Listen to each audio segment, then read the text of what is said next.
What is up, everybody? Welcome back to another Lazy Sunday Out of the Basement stream. I'm Nate, joined with Justin. Sup, guys? And we've got a very special guest today. We've got Josh, a.k.a. Cap Cave, stopping in today, hanging out with us. Sup, guys? Oh, no. What's up, Josh? Thank you for joining us. I'm glad we finally could have you on the show. So I appreciate the invitation. Thank you. Oh yeah, as always. We're excited to discuss all the Cap Cave goodness with you today. And we've also got some news to catch up on in the world of Black Series. We got a few rumors to discuss. We've also got tons of recent pickups this week. Yeah. What was going to be a light week for me last minute yesterday turned into a real haul. So just like that, just on the flip of a dime. So I saw Josh's sneak peek on Twitter yesterday. I was like, "Oh, there's a certain 2-pack that I think I may be demanding to be opened and sacrificed on this stream." We absolutely can make that happen. We will get to that in a little while. Of course, let's start out the stream like we always do and say what's up to everyone in the chat. So we got Mark here as our very first comment of this particular stream. Hey, Dwellers, just wanted to pop in and say, hey, I'm at a volleyball tournament for my daughter in Louisville. Hit like and subscribe, chat. I'll chit chat on demand. Well, thank you, Mark, for stopping by. Good luck to your daughter on the volleyball tournament there. Hopefully she kicks some ass. Get that spike going. Yeah. Spike it. That ball. Set it up. Spike it. Volley. Other volleyball terms. We got David Edge in here as well. Good evening, David. Why would you binge watch Fear the Walking Dead? We got Vader X Bricks in here. Hello there. The hunt has begun. Indeed it has. We'll talk about that as well too. Just like we predicted, the Walgreens panic has begun. So we got Punk T renewing the membership here. Thank you, Punk T, for becoming a channel member. Thank you. If anyone out there wants to become a channel member, 99 cents a month, you get some custom emojis and a Clone Trooper name badge that changes based on how long you are a member of the Basement Dweller Army. There's a link in the description if you don't see the join button next to the subscribe button. Thank you, Punk. We got Michael Cherry in here as well, Infernal Hippo, and Nathan Woodward, who we're sticking with Nathan Woodward because I can't wrap my head around that username. Gentugo is here. What's up, Gentugo? Thanks for joining us. Fetmatic is here as well. And Freddy74, happy Sunday. We've got Brittany in here as well. What's up, Brittany? Thanks for joining us today.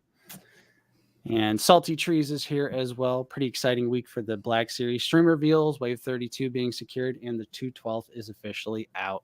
Yep, that is right. Here in the United States, the panic has begun. Yep. Arthur Henderson, hello, everyone. Nice to be back watching live after missing the last 2 Sundays. Welcome, Arthur. Thanks for joining us this week. Captain Taggart, nice to see you here reporting for duty.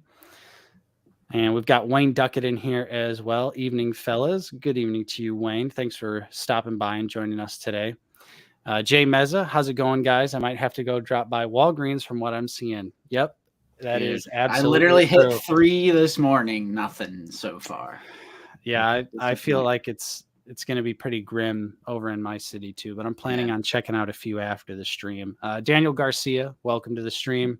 Jonathan Anderson, welcome. I haven't been hunting for Wave 32 yet because I haven't seen reports in my area yet. Well, you never know, Jonathan. Fair. You never know.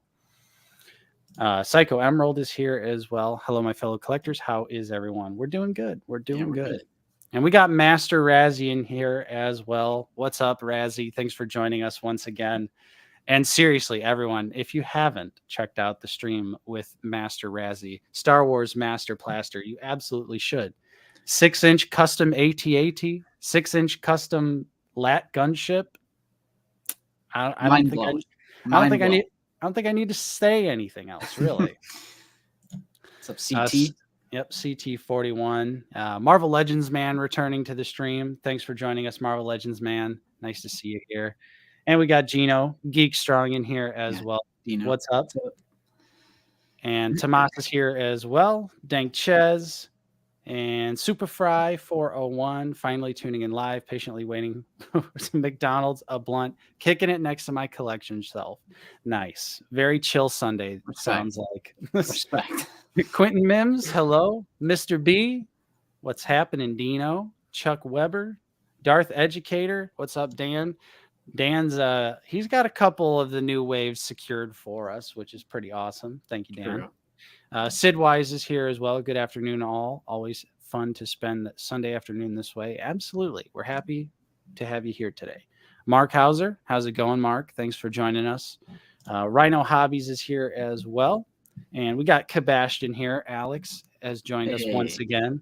Good middle of the night to you, Alex. Yeah. Han shot first. And Lukeness Monsters here as well. Lukeness got a pretty nice Walgreens deal today. We've got Daniel in here as well. Hello, Daniel. Mr. B is here. Jay Martin. Norsky. What's up, Norsk? Nice to see you in here, buddy. Brett on Fett. Should have figured. And we got a $4.99 super chat right out of the gate here from Vader X Bricks. Thank you so much for the channel support. Patrick, I have good news for you, my lord. The war has begun. Hasbro Star Wars team. Excellent. Everything is going as planned. Excellent. Nice. Yes. Excellent. Thank you so much for the channel support. You will have to search for the 212. And we got Ivan Gambino here as well. Mythosaur 2187 is here. Hello, Mythosaur. And Icebox Comics and Games. Brandon. What's going on, Brandon? Nice to see you here. Miles Saunders is here as well. I think we might have skipped over Miles Saunders. What's up, Miles? And Tony Marvel Legends Fanatic. Hello. We got Benny in here as well. White Shadow. Smash that like button. Very important. Thank you, White Shadow, for the reminder. Hooter Mikulski. Happy Sunday, boys. Salty Trees is here as well. Rudy. Quentin Mims. The Poodoo Room. A lot of people in here. Not Obi-Wan. I'm a little early, but do you think there's a chance we're getting a new Jabba next year? Not a new Jabba, but probably a re-release. I guarantee you never know, but I feel like it's a little late in the game for them to give us a new Jabba, especially because the previous Jabba is pretty good. I don't mind the original Jabba. Yeah. We've got Fig Fury in here as well. Hang on one sec. What? All right. What's up, Nathaniel? Hey guys, glad I could catch the stream today. Thank you so much for joining us. Sean Kenobi, Walgreens employees already hate us already. Been to ours twice in 24 hours. No luck yet. Yeah. If you weren't here earlier, I checked mine this morning. There's like 3 near me and literally nothing. So what's the story with why is everybody so hot and heavy trying to get these Walgreens? Is it just everybody wants to be first to get them, secure them as quickly as possible? What's the last Walgreens exclusive that was difficult to get for you guys? It's that 212th clone trooper that was revealed last year, and like in the US, it's like a meme. Like, does it exist? Will it ever come out? Well, it was either yesterday or the day before. We finally had the first confirmation of someone finding it in store. So now it's like the panic of everyone going to check their Walgreens, as well as Wave 32. At the same time, people have been finding Wave 32, which is the Mandalorian Ahsoka, the Death Watch Mando, Omega, Echo. The client. The client. I'm so over distribution issues at this point. It's like I just finally found some of the previous wave with Evazan and Panababa, and it's like I'm grateful to have those, and now the next wave is already hitting. It's crazy. It's already on to the next. And the 212 didn't have a pre-order in the United States either. Yeah, that's true. That was the other disaster, because like Canada and the UK, they were able to pre-order the 212, no problem, but with it being a Walgreens exclusive here, they were like no pre-orders. So it's just pure chaos to try and get. Did you see this morning that the Thor, the Marvel Legends Thor Love and Thunder Hasbro it just magically appeared? And I don't even think that's been formally announced. Right. And there's no trailer for the movie or anything like that, but here's the toys. Absolutely ridiculous. I liked seeing, toy spoilers a little bit. For the movie, though, some surprise characters there, but let's see, where were we at in the chat? We really There's just a lot of people. Yeah. There's just a lot of Edwin, people. welcome to the stream. Hey guys, are you getting redeemed Vader and Creel? Going to give Vader a blue saber? Yeah, I'm definitely picking up both Vader redeemed and Creel for sure. Those are givens. Brewdog finally caught a live stream. Welcome, Brewdog. Thanks for joining us. Thanks for joining us today. We certainly appreciate it. But all right, so before we jump into the bulk of the stream, of course, we got to chat with our guest a little bit here. So if you're unfamiliar with Josh, with the Cap Cave, Josh, if you would please tell us a little bit about yourself and what you do here on this this website we know as YouTube. Well, I do a little bit of everything. I love, I have a little bit of a creative side. I love doing 3D printing and customization. So you may know some of my friends, Oakhurst Studios, Hey Vern, Dino over at Geek Strong, and Dandy. We do the Points of Articulation stream every couple weeks. We're on that. Hang out with the Dudes Nerdery, and we do the and Dreg's Cat Third Floor Toys. AJ over there, we do the Night Owls live stream. So involved in a couple different streams. I also do reviews and 3D printing and finishing and customization videos myself over on my YouTube channel, The Cap Cave. I'm also a staff writer over at biffbandpop.com. So I put out a Figure Friday column every 2 weeks, rotating that with my partner, E.A. Henson. Lots of different stuff. Do a little bit of wrestling over there as well. So it's good times. Nice. Good times indeed. Yes, a man of many hats, and yeah, we've of course chatted and helped each other quite a few times get some figures through the past couple of years or so. Yeah. And of course, you have the epic Cap Cave display right behind you, which is very true. How many DTOF shelves are you at right now? This one, there are 12 here, and there are 2 more upstairs. So, yeah, Cap Cave and IKEA locked up for life. Hand in hand. Yes. Now, is the IKEA close to you? No. It's not around the corner. It's probably about an hour and a half drive from where I'm at. They tend to do that with IKEAs for some reason, put them by airports or, some major city nowhere near me. So that's always exciting. Not fun having to transport that many back and forth, but you got to do what you got to do. Oh, yeah. That's about how far the IKEA is away from us as well. And when I picked up my DTOF shelf, that was some white knuckle driving.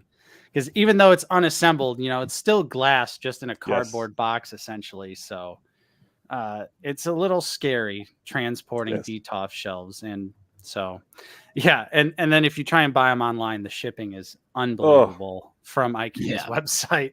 Absolutely unbelievable. So, yeah. Not just that, but like during the early stages of the pandemic, when I was first starting to put all this together, like you could never get good, accurate numbers on in-stock items, and you couldn't like buy and do the ship to store, and they weren't open, or they were open, but it was ridiculous hours. So, gotta love IKEA. So you should, if you haven't, there's a link for Josh's channel in the description of this video. Go ahead, drop a subscribe. Drop some likes on some of the videos as well. You won't be disappointed. Appreciate it. Thank you. Yeah, no problem there. So, Josh, with collecting in general, I want to hear a little bit of your origin story. Have you always been collecting, or did you just recently get into the hobby within the past few years? Just sort of give me a little rundown. I started pretty much as many folks my age. My parents buying me the 3 3/4-inch Star Wars Kenner line back in the 70s and 80s. And it was one of those things where my dad would go to work, and almost every day he'd come home with a new Kenner figure for us, or at least it felt like every day he would come home with a. So it was one of those things where my parents absolutely ruined me from that standpoint. I had an excellent childhood, but at the same time, my compulsive behavior for having to buy up everything I possibly can was instilled in me at a very early age. So yes, I've been collecting most of my life. Nice.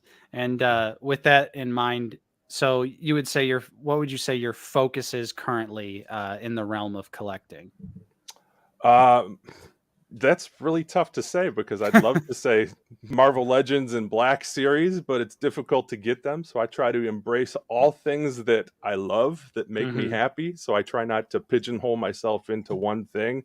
So I just try to buy everything that I can find that makes me happy, that is easy to get. If it sparks joy, I'm taking the Marie Kondo approach to it. So I hear you. I hear you on that one. I'm always experimenting with several different lines and stuff like that.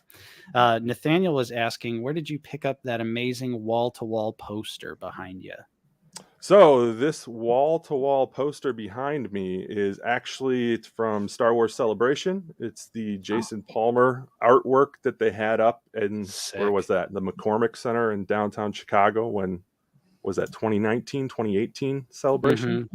Yeah, I think so he was selling those prints at the con, and that was my first big splurge, and it just happened to display perfectly on top of the wall that I had behind me. Nice. That's so awesome. That looks so good.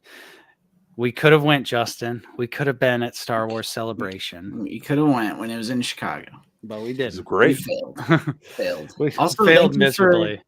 Thank you for 100 concurrent viewers. I was like pointing that out once we get up to a nice hundo.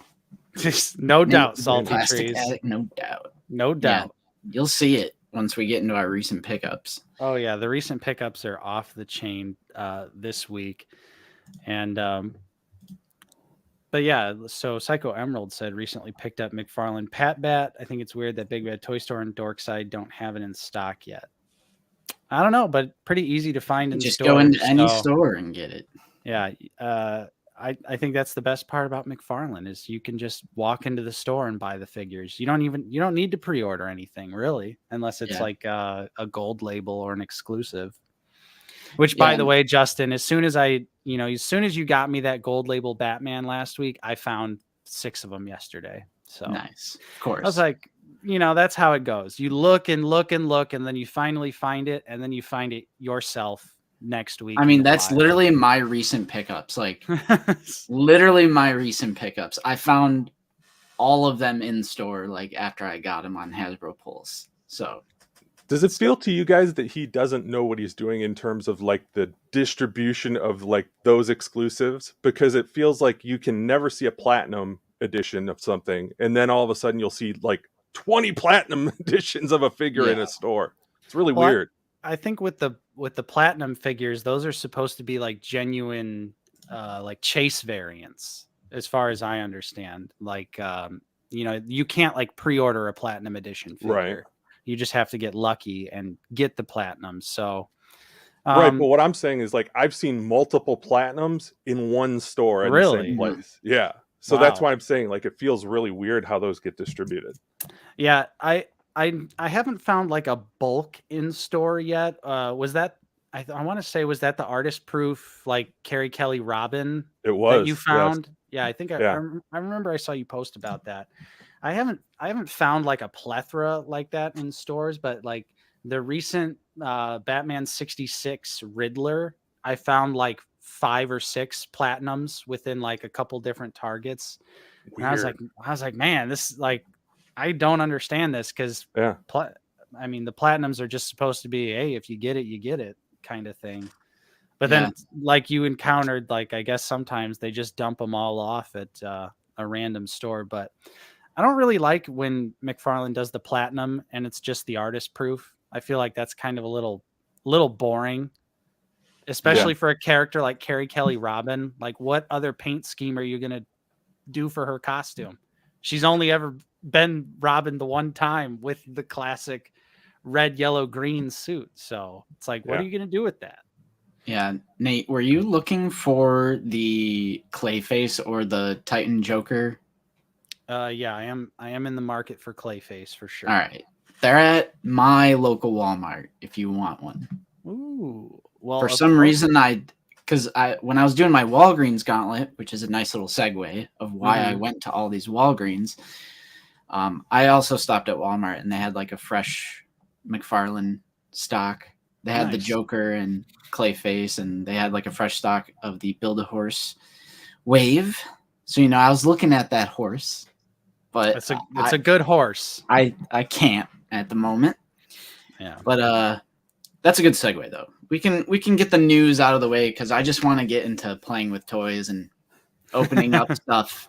Let's just get the news out of the way. What's up, Star Wars Collector and Mike Plutko? What's up? What's up? So, if you weren't here at the very beginning, we kind of already explained it, but I will go over the articles here. So basically, we'll do this one first. Chronological order. There is a new rumor from yakface.com about a deluxe Nayland Cheel, which is one of the Bith Cantina members. Mm-hmm. The article reads, some very interesting details have come to me regarding a deluxe Cantina band member coming to the Black Series line. Nayland Cheel from the modal nodes will be character 5 in the packaging sequence for A New Hope. It includes quite a bit of extras, making that price point feel a bit more warranted. No word on whether or not it is a retailer exclusive, but it is in the same packaging as the current deluxe line and is not a convention exclusive. And check out what it allegedly comes with. 3 pairs of hands, stool, band fill, omnibox, drums, drumsticks. I'm totally down for this. Absolutely. I think we've wanted the Cantina for such a long time. Yeah, and this is the way to do it. Like, give us the deluxe version with a few of the instruments, but also give us the single packed Figure and Dan figure as well. This is separate. This is separate from Figure and Dan. Figure and Dan will be a standard release. So in theory, if this rumor is to be believed, which it's reported by Yakface, so that pretty much means it's absolutely true. We could buy one of the deluxe band members and then buy a couple of the standard release Figure and Dans, and then we could have ourselves a whole band in theory, if that's how it's going to work out, which I think is a great idea. Mm-hmm. Josh, how are you feeling? Cantina band, is that something you need for the shelf? Oh, 100%. Yeah. I'm not going to sit here and ever begrudge anything when it comes to OT and my figure collection, but it's an interesting approach. I don't necessarily begrudge it. The only thing that I would be concerned about is with how the distribution is now. Like, this is a nice problem to have for your Cape season Lando. It would be nice if they distribute him to the point where he's very, very accessible for you. But that I could see also leading to some panic, and I could see a lot of people being upset that they don't have, just give me a full, how many, 5, 6 in the band would take? Yeah, I'm not sure. Nodes? Jonathan says you need one of these and then 4 Figure and Dan, so 5 Bith members. Mm-hmm. It's interesting, and I applaud them for trying to do something different in terms of, taking a different approach to getting it out there. I'm not going to give them a hard time about that. So, yeah, and I think I don't think they would do a 5-pack because they've never done a 5-pack before, and it seems like the days of Black Series 4-packs are long gone. I don't even remember what the last 4-pack truly was. Maybe the Guardians of Evil 4-pack.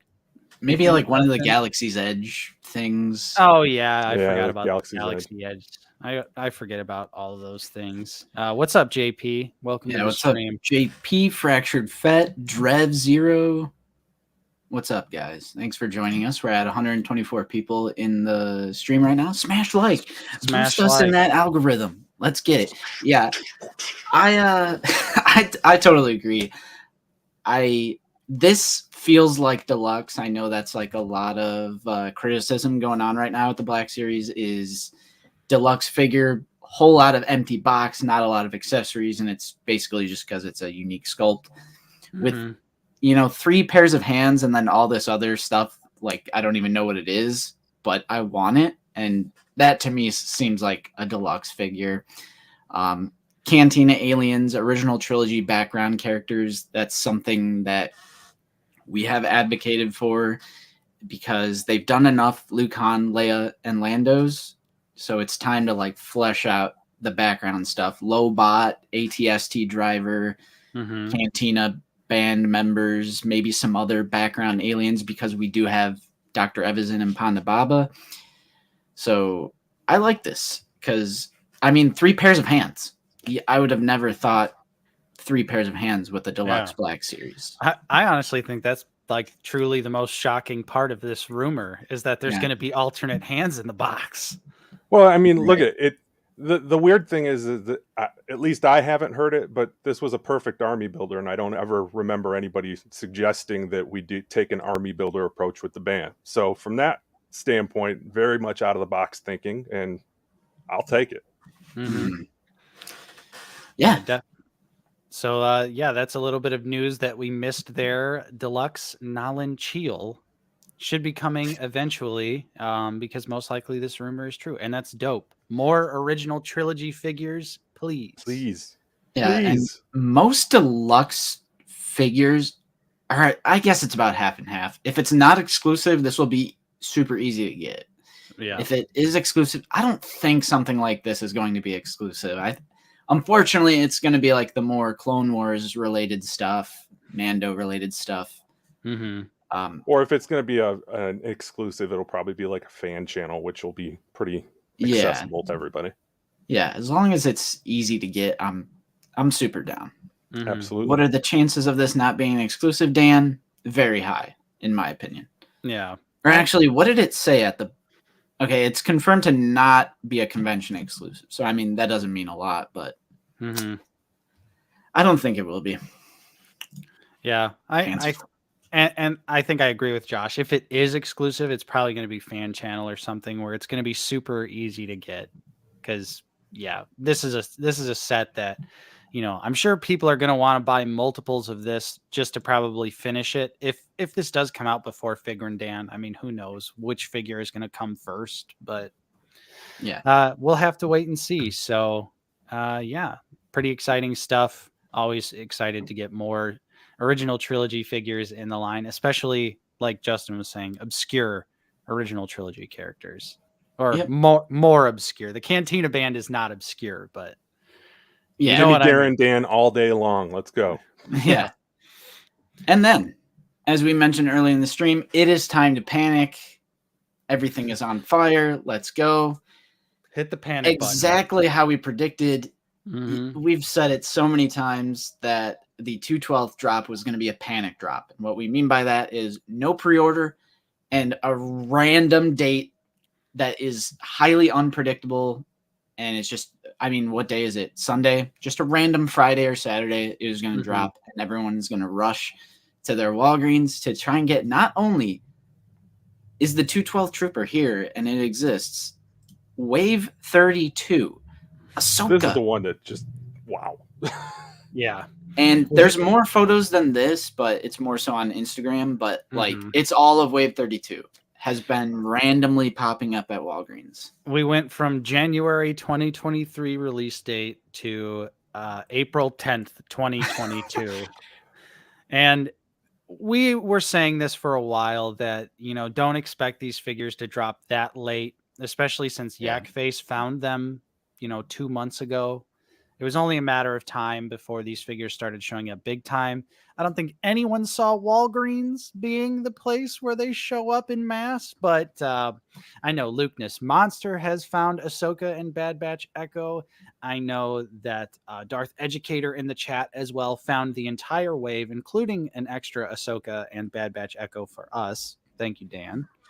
Wow. So we've at least got a couple of the figures coming, but yeah, it pretty much seems like Walgreens is getting Wave 32 and the 2/12. If your Walgreens doesn't have the 2/12, chances are they might have Wave 32. So get out there, get on the gauntlet.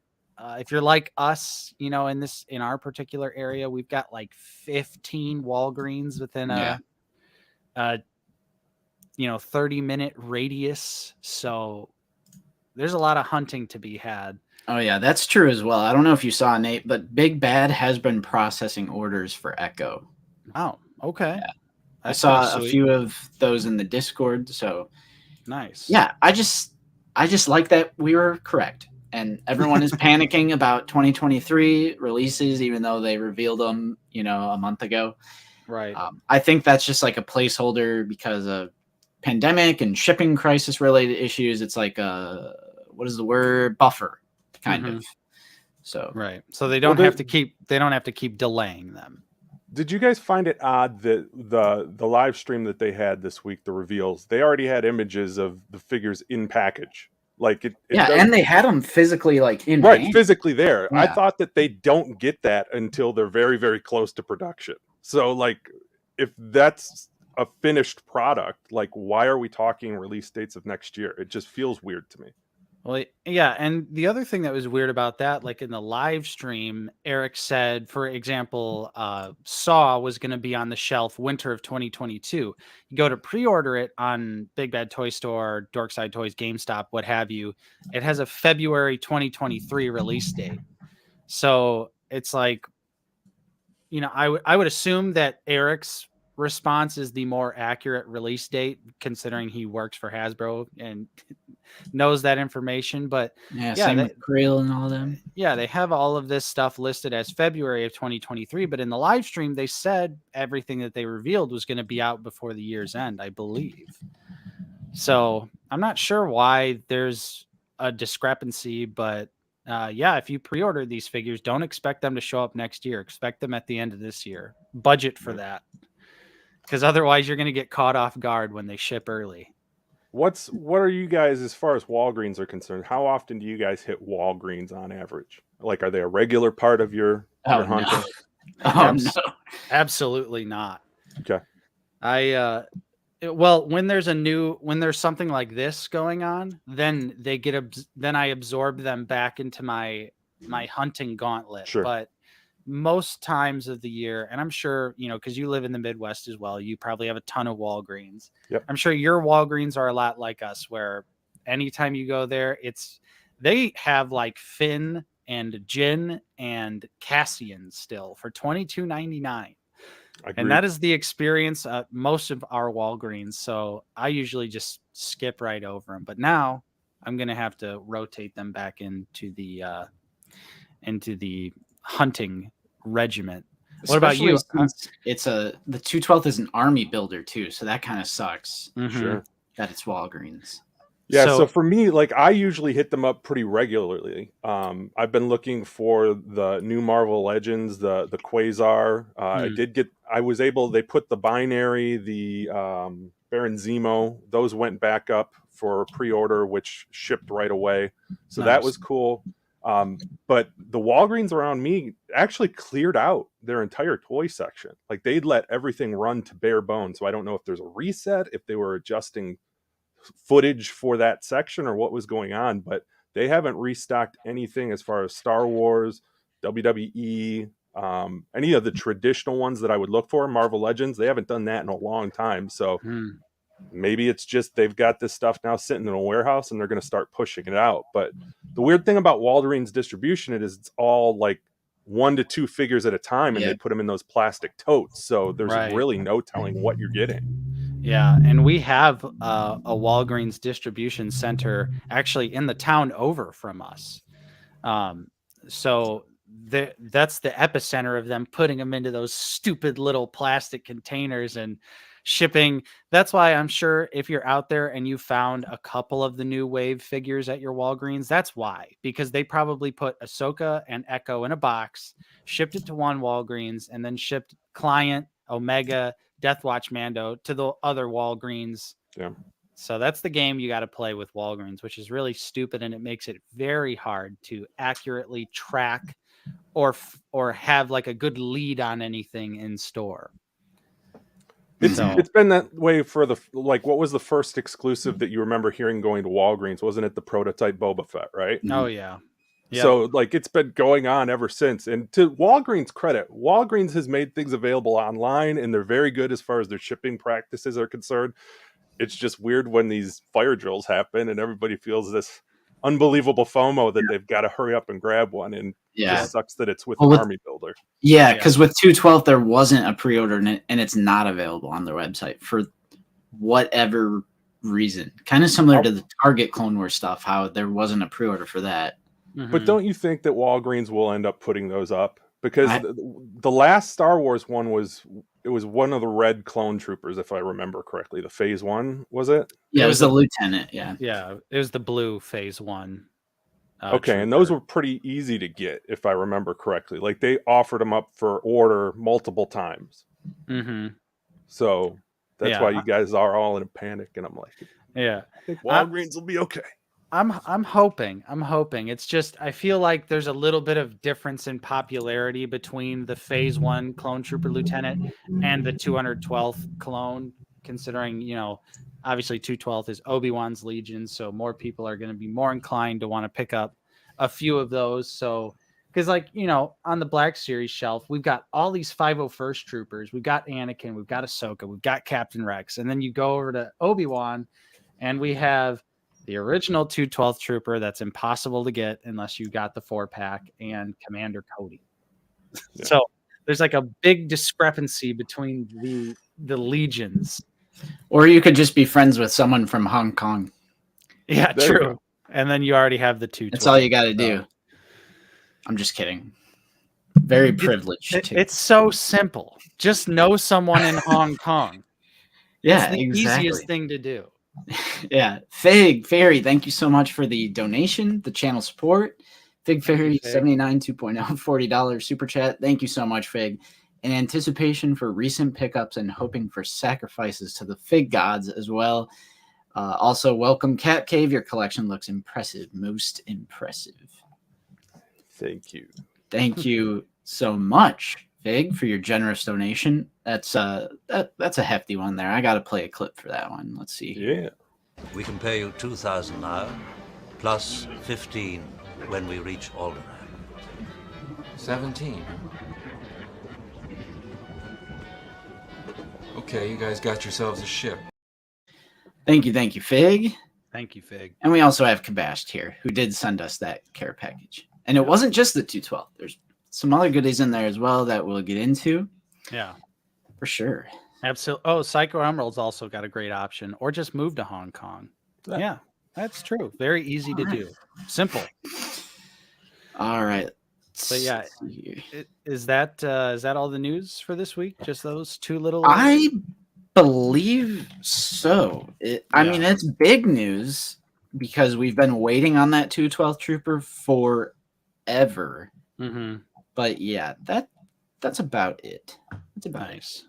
Yeah. So get out there on the hunt. Red alert, Walgreens is dropping Wave 32 and the 212th. So if you got Walgreens, now's the time. But like Josh said, there's probably a good chance they'll go up. Fingers crossed that they go up on Walgreens.com. That's how I was able to for everybody who wants them that they're able to get them. That's the way it should be, right? I was able to secure this guy many moons ago. Hey, now. Get it? See what I did there? Yeah.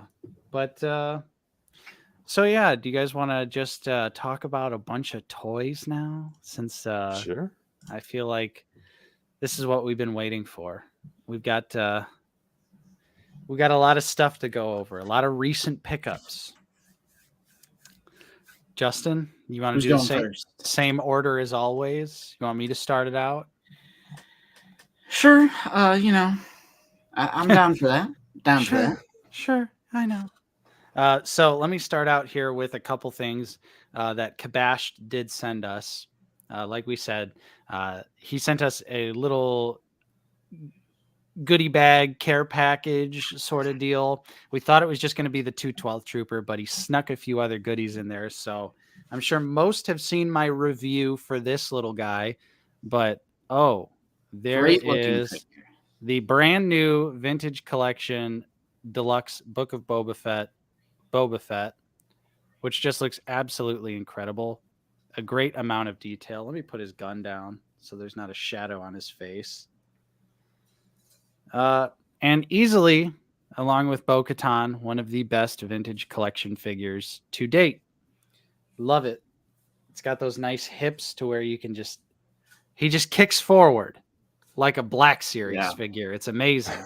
I was watching the review and I was like, man, like this figure looks amazing. Like it just looks incredible. And then I went to your house to film figure it out and I held it in my hand. And every time I hold a TVC figure in my hand, I'm like, holy crap, like this is small. Like the review, you can shoot it and make it look as big as you want. But when I had it in my hand, I'm like, holy cow, like it is tiny going from Black Series to TVC. Yeah, and it is an adjustment, especially when like just trying to pose it, trying to get it to stand, things like that. I'm like, my hands don't work with something that's so small. I'm like, I don't get it. But yeah, when is the last time you've been able to have that type of joy about a Black Series figure? Something like this. It's probably been since Return of the Jedi Boba Fett, I would say, just in terms of like something that's 100% brand new, like not any reused parts or anything like that. At least I'm pretty sure this has no reuse on it. The blaster might be, although it does have updated sculpt details to where it's But, more like you can have reuse and you can have a repaint and it can give you that much joy. But I just hear everybody always gets into TVC and they seem so happy with it. It's like, man, as a Black Series collector, I wish I could feel that again.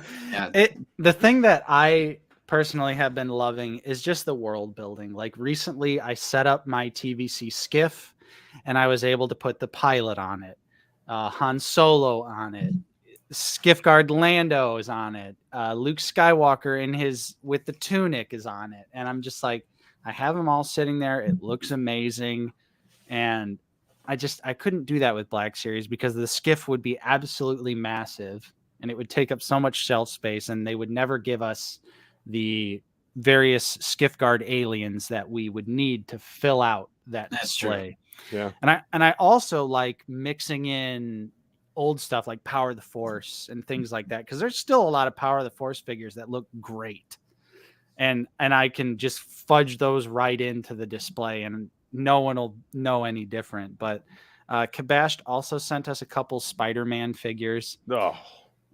This is the SH Figure Arts into upgraded suit from No Way Home.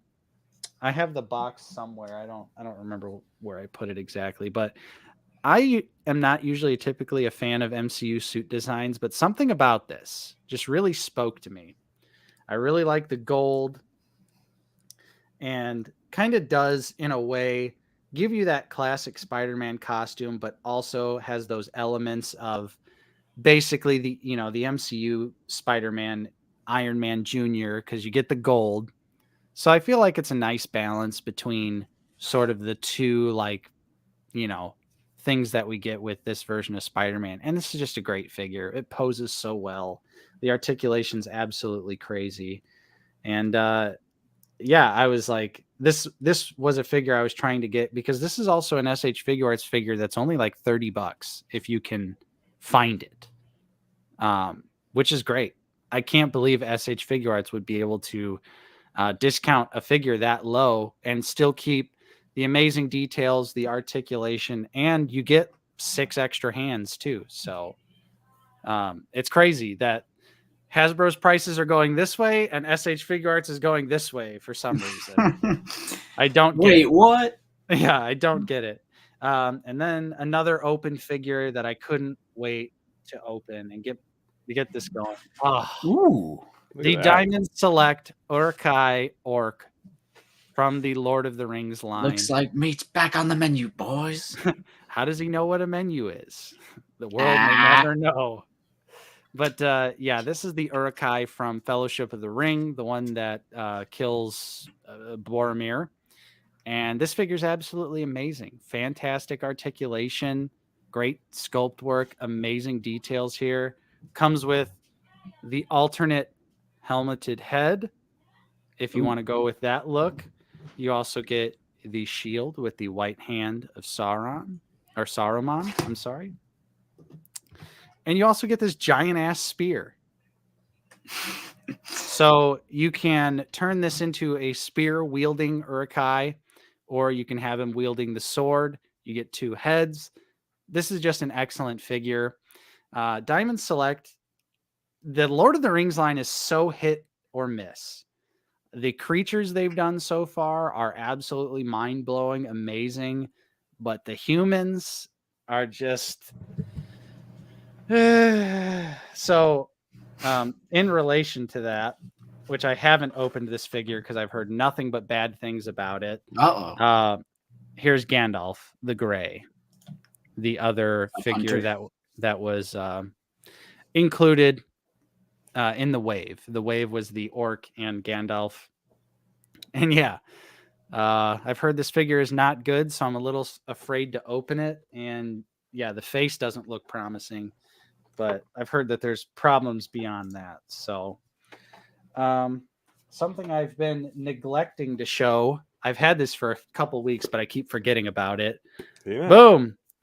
The NECA that's TMNT Frankenstein crossover figure. This is Raphael as Frankenstein's monster. I wasn't going to pick this one up, but it was sitting on the shelf at Target, and one thing leads to another. Got to get a consolation prize in there. So yeah, I picked this one up. Now I guess that means I have to commit and get the rest of the monsters. So there's another rabbit hole. Damn you, NECA. Yeah, we do have another super chat channel support from Master Razzie, $27.99 Canadian dollars. Thank you so much for the channel support, Razzie. Thank It you, says Razzie. beautiful collection and display, Cap Cave. Do you collect anime? I do not collect anime. Not opposed to anime. It's just anime was this way, and I went this way with the formidable years. So I had like the Street Fighter 2 anime and got into Berserk for a little bit, but where everybody followed the path and went with like Ghost in the Shell and Berserk and everything else, I did not. So Power Rangers is about the extent of my Japanese culture. Yes. Nice. Right. Well, thank you either way, Razzie. Yeah, thank you, Razzie. That's another hefty super chat. I'm gonna have to, we're gonna hit a clip. I don't have anything else, but credits will do fine. No, they won't. Credits will do fine. No, they won't. Thank you, Razzie. Thank you so much. Thanks so much. Republic credits. Republic credits. Come on. Little Annie, it is you. Yeah. Let's just do that for the rest of the stream. Todd is saying Gandalf is rough, bro. Yeah, I've heard bad things about Gandalf. I'm not looking forward to opening that figure. Yeah. What do you guys think of NECA Jason Voorhees? Great figures. I have every single one. Yes, we both literally have every single one. And I can't wait until they give us part 8, part 9. Give us Jason X, Uber Jason, and give us pre-Uber Jason from Jason X as well. I want them all at this point. I need the full spread. Just that, and then you'll be done. Yeah. That's what we always say. Until they put in a new point of articulation or something else and they start re-releasing them and you're like, True. Well, those double jointed elbows. It's funny you mention that because we've been collecting NECA Jasons since they first started doing the ultimate versions of them, and they've re-released them and updated the paint apps many times.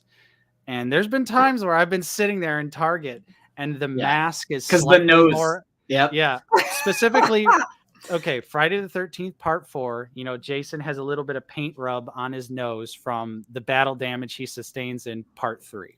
That was never painted on the figure originally, but now the new version has the nose paint grinded off. And I have sat there with it in my hand. That's too far. Am I going to pay another $34.99 to get this just because the mask has the accurate, paint missing from the nose? So Brian, I haven't done it yet though. Yeah. But I've been close. But if you're going to get your first Drev, I'm going to throw you a twist. I'm going to say Roy Boy from part 5, or just go with part 7. Because I think part 7, it's the newest one, and I think it's the best one so far. Absolutely. Part 4 is fantastic as well. Yeah. So 4, 5, or 7, I would go for. If you're just wanting one, I'd go for 4 because that's kind of like a general iconic look. But yeah, always love the random side talking. Back to your recents. Got a new Spartan collection figure as well. Spartan Yori from Halo Infinite. Not a very good game, full of microtransactions and all sorts of horrible, crap. But I do really like this Spartan design. I like the gold and the red and the obviously samurai look of the Spartan here. I always really liked the Hayabusa armor from Halo 3, and I feel like this in a way is like a, sort of like a continuation of that. But yeah, pick this one up because it was in stock on GameStop's website. And now I've got some Star Wars stuff here. So I did recently get my ARC Trooper. Hey, good for you. Thank you, Walmart, for this. Awesome. This is how it came. It was put in a box that was way too small, and it was slightly crushed during shipping, but it was also just crammed in there because the box was about 2 inches too small. And they crammed 2 of these figures in here. The one was for Justin, the other one was for me. And so, this literally got destroyed. Thankfully, I am an opener, but this is still absolutely unacceptable for any company to ship an exclusive product and it arrives like this. Just an absolute nightmare. When we see those pictures on Twitter, sometimes I think I'm like, they're doing it themselves just to get a bunch of likes and retweets. Yeah. But then to see when it's that bad, I'm like, even for Walmart, I don't know if I could but then we see it. Yeah. I'm like, holy cow, it's true. Then we get it firsthand. So yeah, thank you, Walmart. And the hilarious thing is their automated bot sent me a tweet and I responded in the DMs and then they just never responded. Yeah. Just the classic Walmart. We pretend to care. And then you go to the DMs to see what they can do for you. And then they're just like, nope, not even responding. So, yeah, it kind of sucks that it arrived like this, but thankfully I am going to open this. So not a big deal, but Old Republic Collectibles also reached out to us and they're going to be supplying us with a couple minty versions of the ARC Trooper. So thank you for that. Whenever that happens, they said they're going to reach out soon. Yeah. Psycho. I'll show you. Yeah. Well, it was in the same package. So just imagine. Don, mash that like. I agree. Yeah. Mash it. Mash it like Walmart mashed my ARC Trooper into a package that was too small for the box. You should do like a really sad video and you should be like, Walmart, when you put things and you just decide to put it in a package that's too small, not only do you crush the item that I'm looking forward to, but you've also crushed my hopes and my dreams for what this item once was supposed to be. Yeah. Right. By the way, I'm still opening it. Right. Right. We had an idea to do a Walmart employee recruiting tutorial. It's your first day at the Walmart distribution center. First, you take this highly collector grade item, and then you then it turns into heavy metal music. We should make that. Smash it into a box. Yeah, we got to do that. Got to do that before we open these, because then we could use these as our stunt figures to destroy, since they're already destroyed. But I did also get some TVC goodies this week. I did get the updated Ahsoka. This is the photoreal re-release on the thicker card back. So this is back to the nice thick TVC card back. Arrived minty fresh from Dorkside. Look at how props to Hasbro for listening. Put them on those cards. Thank you. Yeah. Right. Why they ever thought going to those flimsy ass cards was a good idea, I'll never know. But thankfully we're back to the good thick cards. And this Ahsoka figure looks great. This was one of the most expensive vintage collection figures of all time until this re-release. So happy to have it. Happy that it got a re-release because this thing was going for $200 before the re-release, which is absurd. What's up, Centurion's Corner? Thanks for joining us today. Hey, Centurion's Corner. I did also get a Moff Gideon from a used media store. Only paid $8 for it. So I needed it for the Navarro Cantina play set because I pre-ordered those Death Troopers, the Death Trooper 4-pack. So I'm like, well, now I'm building out the scene, I guess. Got to have Moff. And I was like, how fortuitous. It goes with Moth for $8. I'll take it. And then they also had a couple Power of the Force goodies. So I got 8D8 with the they call it the droid branding device. Yes. Oh man. The droid branding device. I like that. This just looks incredible. Like for a Power of the Force figure from the 90s, like damn, that looks really good. There's quite a bit of paint apps on him. Of course, it's only 5 POA, so you're not really going to be able to get 8D8 to grip the lever like they do in the movie or like you can see on the back of the package. But come on, this is badass. And I'm building out my Jabba's Palace display. You got to have 8D8 in there. And to go along with that, you got to have a gonk to be getting branded. So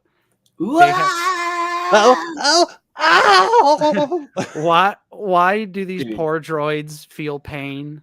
I don't know, but they also had this convenient 2-pack of a Jawa and a gonk droid. So I was like, hell yeah, I'll take another little Jawa here to throw into the Jabba's Palace display. And then this poor gonk is about to get flipped upside down. And dude, even as a kid, I was like, man, that's just sad, man. Right. Gonk was always the Eeyore of the Star Wars universe to me. Yeah, like he's always getting just abused. Be over here getting branded on my feet. Yep. Poor Gonk. What's up, Orlando Flores? Thanks for joining us. And then my last little pickup wasn't really a pickup, but it was something that my mom found going through some old childhood stuff of mine. And she found this and brought it to me. And I'm very happy because it's my Obi-Wan Starfighter from when I was a little kid. It's missing the side wings here, but this is my original Obi-Wan Episode 2 Jedi Starfighter right here. The wings, they still open up. Oh, nice. So in battle mode right here. And yeah, she brought this to me today and I was like, I love it. And I'm so happy to see this thing. I used to play with this endlessly. That's why the wings are missing. This was played with. This was well loved by me. And now it's back in the collection. Rightfully so. So yeah. Love it. Obi-Wan's Jedi Starfighter. I'm hearing those seismic blasts going off from the Slave One. Exactly. Hit him, Dad! Fire! And the cockpit opens. So in theory, if I ever get an Episode 2 Obi-Wan figure again, sticking him right back in there, just like it used to be. So I hope maybe that there's a chance that the wings, the extra pieces right here are somewhere. But even still, like in this condition, maybe Josh can 3D print them for you. Yeah, 3D print them. We might be able to do that. Click the magic button and. If we got a file, we can make it happen. Absolutely. So yeah, this was just an awesome nostalgic blast from the past this morning. And that's my so cool. That's my final pickup. It's got its little landing gear right here, so you can just set it down and Obi-Wan's chilling. That is awesome. All right.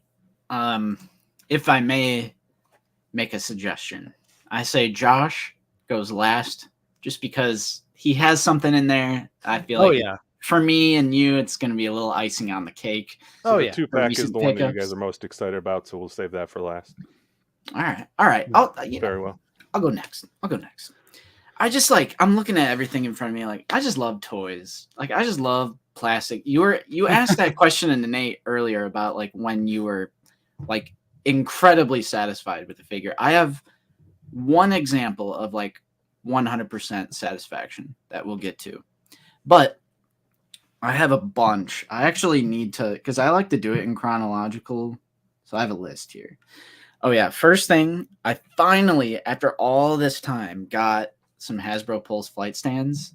It's the first time I've ever bought stands or flight stands for action figure. Adjustable, super simple, easy, little claw on the end. The first figure I needed the Jet Trooper for a review, so I don't have that one, but this is the one I went with. Just Nice. that Imperial Jump Trooper.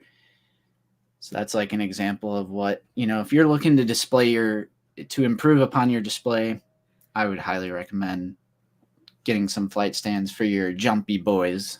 Mm-hmm. I have dozens of those flight stands. I would definitely encourage people to buy them. I think that they're a great option if you're ever trying to buy something on Shop Hasbro and you need to round up, get a little bit extra in your cart to get that free shipping.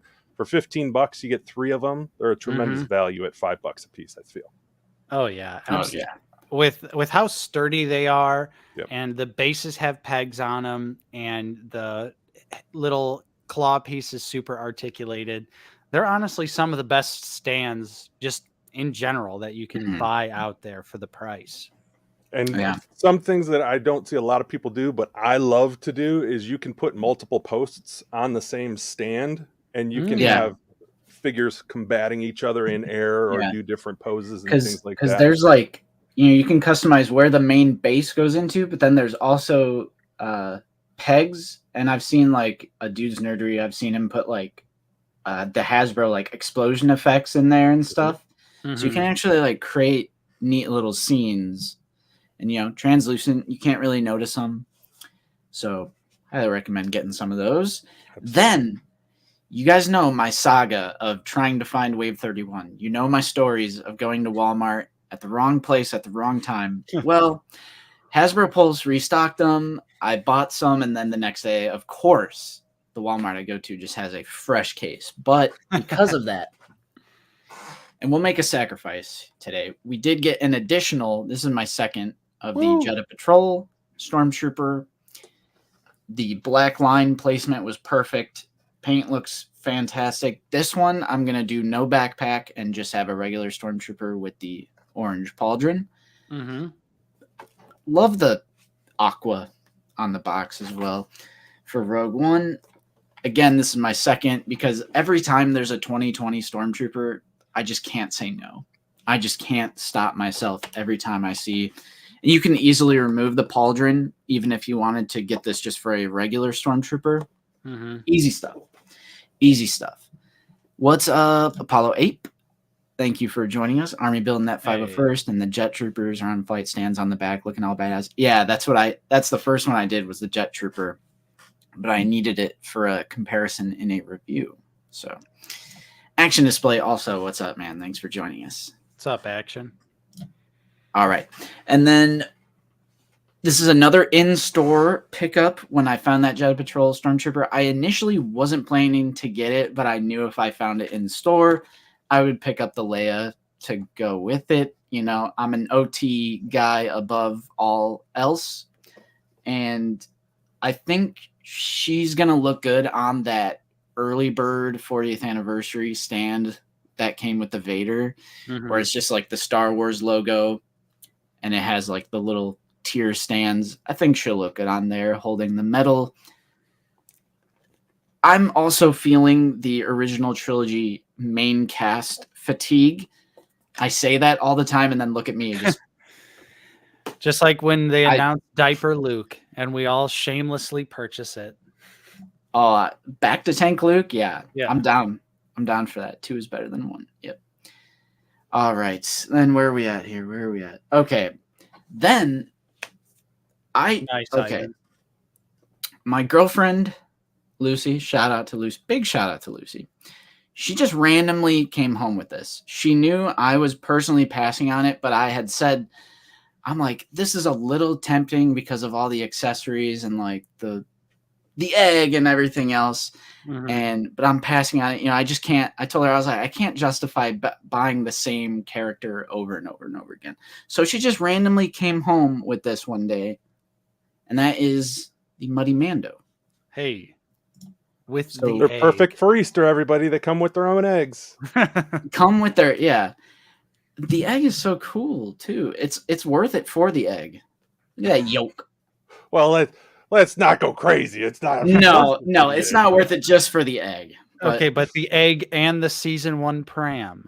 Yeah. Ooh, I love the season 1 pram over the season 2 as well. It just came off the stand, but it's just so much more nicely detailed. There's so many more paint apps on that initial season 1 version versus the late. Well, it's technically the later part of season 1 as well. Switches over to the. So what you're saying is there's silver going to be pram. another pram. Oh, I'm sure there will be. I'm sure there's going to be a different pram every season of Mandalorian that we get, because then they can make a repaint and sell it to us again. Now you're thinking like George. That's right. We got to repaint it. But- See, everyone thinks Disney's the first company to do cash grabs, but guess what? I've been doing it since The spring mix? 1977. I've been doing that. Repaint the little fella, turn him into someone else. The little fella. I'm glad to have this, especially for the price of a free gift. So big that usually makes things better. Yes. Not having to pay for them, big bonus. Yeah. Big shouts out to Lucy. Let's see here. What's next? So, where is it? Put that over here. Psycho, you were asking about my ARC Trooper box. So Walmart is doing this nifty new thing. It's collector friendly packaging because you don't even have to open the package to get the figure out. Yeah, They open I'm it for surprised you. they don't make you pay extra for that. They're doing work. I swear on everything that I didn't touch this box to get the figure out. Well, I mean, Tray. This literally confirms it. The tray just came out.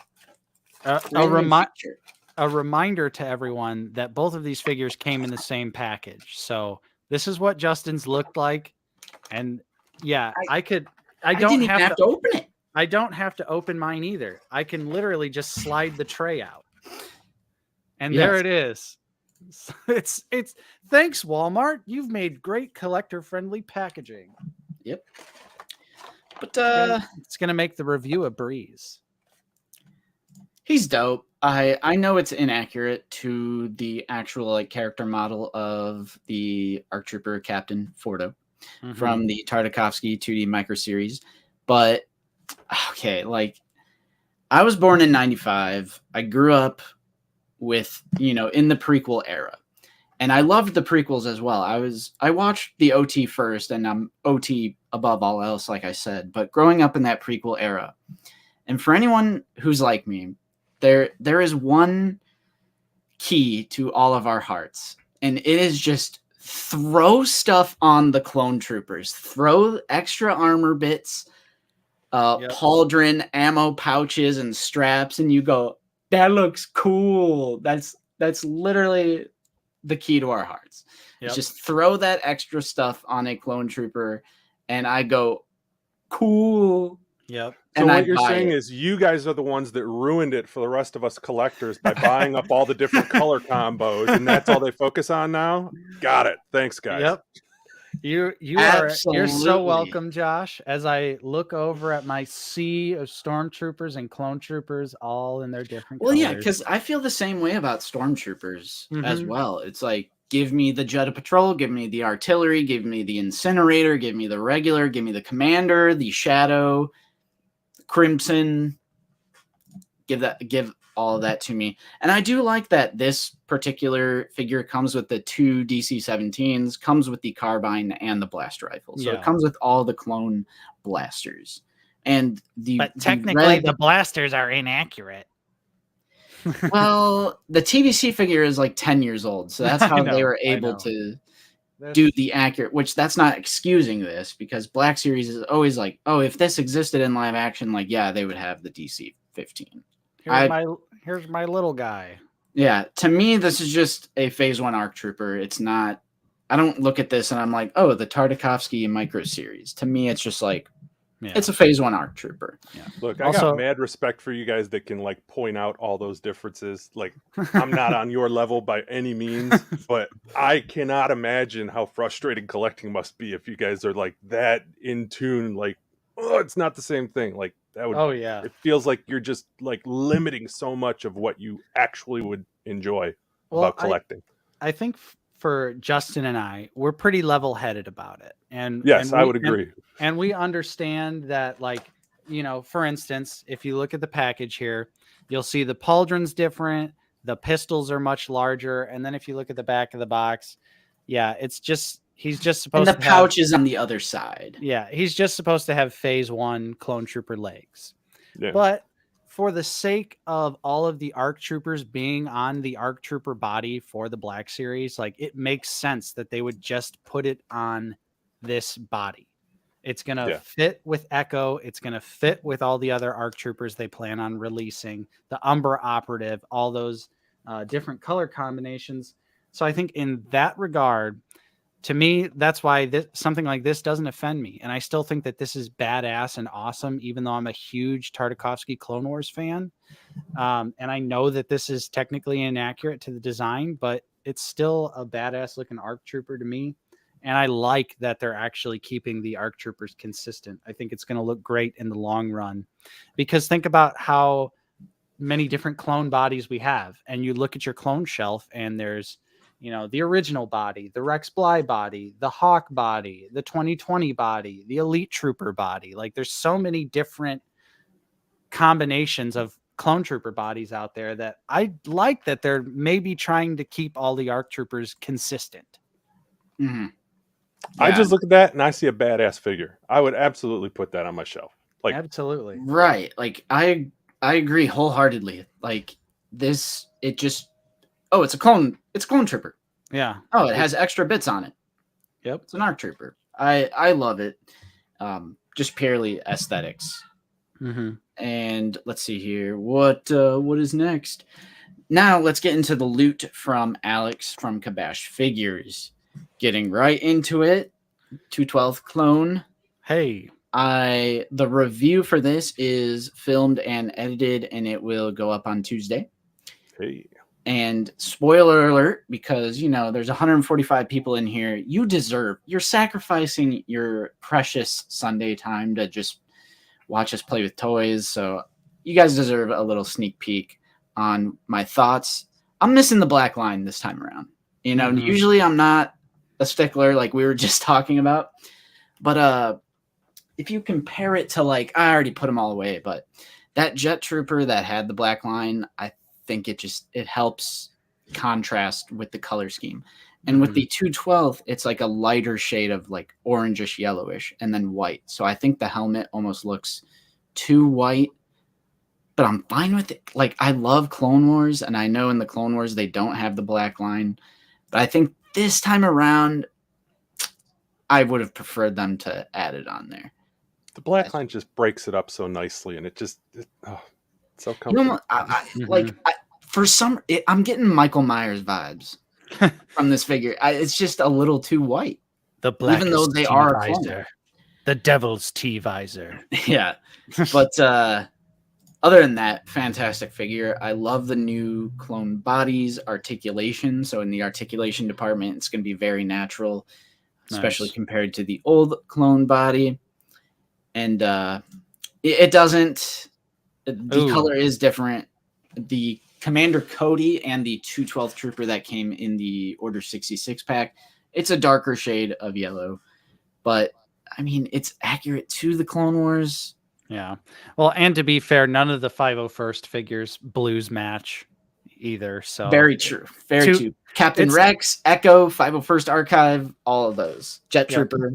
All different shades of blue. It's not surprising that they're going to use different shades of yellow. Although in a perfect world, I would love it if it was all the same shade of blue and same shade of yellow.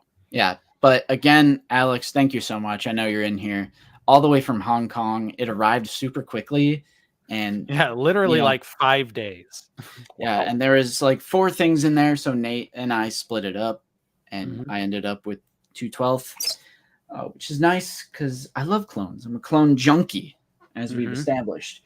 And I got the Spider-Man, the black and gold suit Spider-Man figure, which I did really enjoy No Way Home, which is, if you know, you were the one person that went to the theater and watched it? Like, you enjoyed it? If you guys know me and my opinion on the MCU as of late, I was very pleasantly surprised with No Way Home.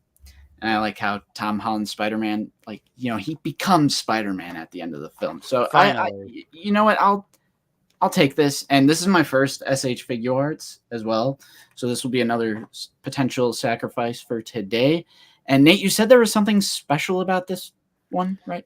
Well, it's technically an exclusive, and it comes with the unmasked head, the alternate eyes. It also comes with a neck peg for this figure to put the unmasked head on this figure. Like if you got both of them, the accessories can cross swap between the two figures. So like you could put the eyes on this figure, I like that, and things of that nature. Because this one is the cheaper one. That one was like, I believe it was like a regular SH Figure Arts price, but you get a lot more stuff in there. It also has those Doctor Strange blast effects and stuff. Yeah, in there I saw as something well. orange in there that goes Yeah. down. Whereas, that's actually Ben Riley. I have too many trays, too many action figure trays around me with hands in them. Yeah, and it's like, this is an import. It's like, I know this isn't the cheapest thing around. So like, Yeah. we're in such a place of privilege with a YouTube channel that people just send us stuff. So I'll never take that for granted, whatever it is. Thank you so much for sending this out to us. Yeah. And like I said in my review for this Boba Fett figure, I have this on pre-order, and when I get mine, I'm just going to give it away. I think it's only right. Alex sent us this. Once I get mine, I'm giving back to the community. So this figure I will be giving away on the channel as soon as I get it. Mm-hmm. And all right, continuing. What am I on now? All right. So this is from Hasbro Pulse. And this is the one that I'm talking about that gives me pure joy from head to toe. You guys probably already know what it is. Oh, yes. Fennec Fennec is a masterful figure. I actually prefer the hard goods because you get this like sequin, like not sequin, but like, yeah, with soft goods you wouldn't be able to get that amazing detail that her outfit has with the different like patterns and sculpt detail. Yeah, that's a good way to articulate it. I actually prefer the hard goods because you get that detail. You wouldn't be able to get it if it was cloth, like you were saying. The helmet, great. I love the eye slit, the blaster. Is this a brand new head to toe figure, Nate? Yeah, absolutely. Completely new sculpt. The photo reel is great. The blaster, the strap, paint. I know it doesn't come with the bottle of spatchka as the TVC one does, but I think figure-wise, Black Series looks better. But obviously, I would have loved to get the bottle of spatchka. Yeah, and I believe the TVC one comes with 2 other blasters. Yeah, that's true. That figure doesn't include. Damn it. Damn it. But Fennec is just great. Fennec is amazing. Such an amazing figure. Absolutely blew it out of the park. It's one of those figures where, we go through the ebbs and flows of Black Series where we're like, repaint after repaint after repaint, and then you get something like Fennec, and you're like, maybe everything's just gonna be okay. Yeah. So she'll be going in the Mando display since we don't have any Book of Boba Fett figures anyway. But I'm excited to get the Throne Room Boba now that I've seen it in hand, and I think they'll look good together. But for now, she'll be going in the Mando display, actually, along with Casca, Bo, Cara Dune, and Mando himself. So that's cool. Love Fennec. And then, as it was in stock on Hasbro Pulse, I was like, I'll grab Bill. I'll grab old Bill. Nice. And so how could I say no to Bill when he's in stock? Yep. But now that we know the season 1 version, the superior version is going to come out soon, now you just got to pop that helmet on there, and he's just a juggernaut pilot. Another member of the Imperial Army, right? True, Justin? But it's such a nice head sculpt, though. It is, but they'll reuse it for the season 1 season 1 figure. I know, but we love our Bill. We do love our Bill, but we'll get to enjoy it later Mando. on. Mando, what are you doing, huh? I'm an action figure. So I think that's it for me. I think that's it. Let's see here. Nice. Yeah, I did the flight stands, no Legos today, guys. Sorry. But Uh-oh. yeah, that is it for me. Great pickups on my end, if I do say so myself. Very nice. A+. Yeah. All right. I will not Now- bore you all with repeats here because I No. do have some duplicates for what you guys have. So we've got these gentlemen. Hey. Great. So we Great looking figures. finally able to get these two. One of them I found in store, and one of them I had to order online. So Nice. they're slowly trickling out there. Did you pick up the Cantina set, Josh? No, I did not. Yes. So that's what I was banking on. I was hoping for those single carded releases. So grateful that they Nice. actually had them. The last two finally shipped from Hasbro Pulse. These have been on Nice. order forever. So That Bays Happy to- update is so good. yeah. I loved your video on it. I thought you did a great Thank job as far as pointing out all the, the differences in terms of the slight variations in paint, and it's definitely a better face portrait in my opinion. So happy to finally finish out the Rogue One wave. I also got everybody's favorite Major Domo. Enanowanga. Yeah. Ewanawanga Nejaba Nobata. So excited about Bib. And then NECA wise, I Love finally pulled NECA. the trigger on the ultimate ghost face. Epic. So, Another fantastic NECA figure. Love that Yeah. glow in the dark head too. It's Yeah, so true. so much fun. So I don't collect everything NECA. I've been trying to make sure I'm getting like a little bit of representation from each of the major horror franchises, and I think NECA is a great option for that from that standpoint. So I've got a Jason figure already, and I've got some of the Universal, the black and white Frankenstein and Wolfman. But I finally pulled the trigger and found the Halloween 2-pack. Oh, I can't wait. I can't wait to get that set. So the cool thing about this is So cool. GameStop. I walked into my local GameStop and they had this, and it was part of that 15% off deal. Nice. So this one, it was stickered for $74.99.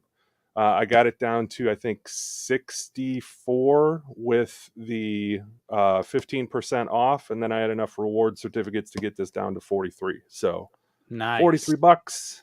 Very, very happy with this purchase. It's almost like what it would have Not bad.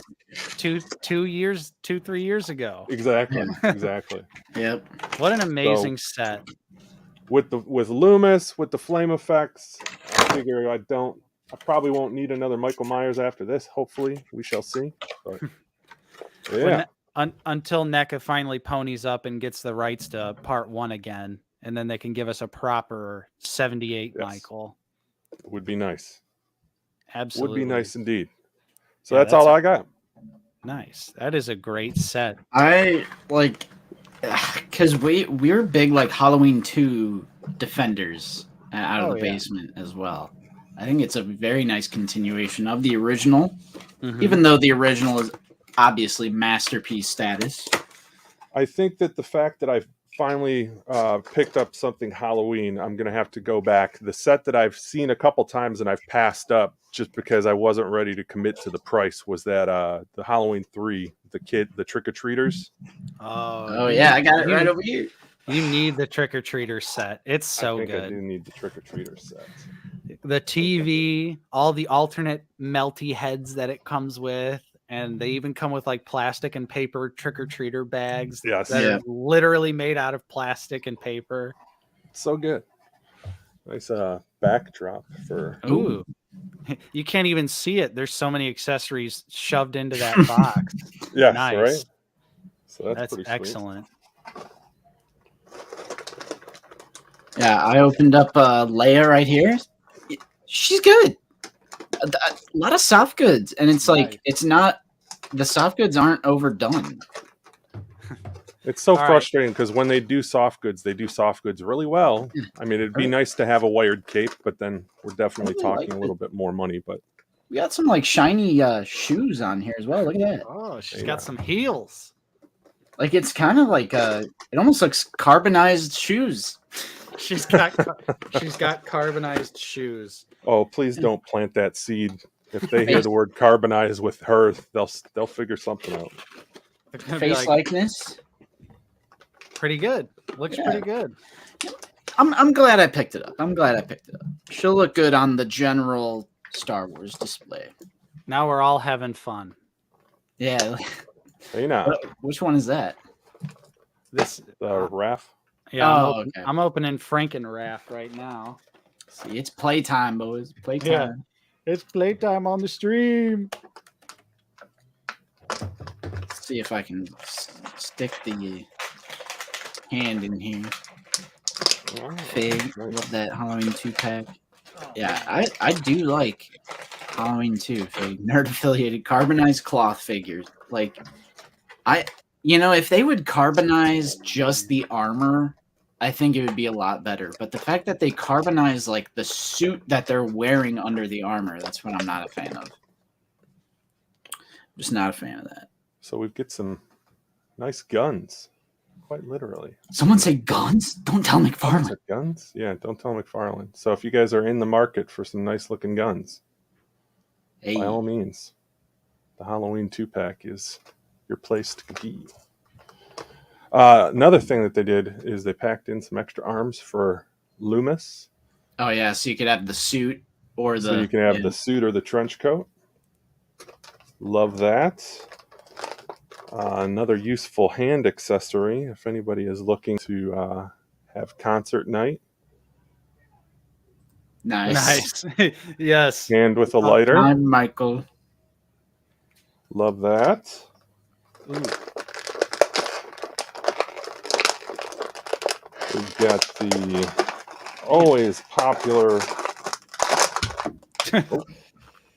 And look at that. She holds the medal.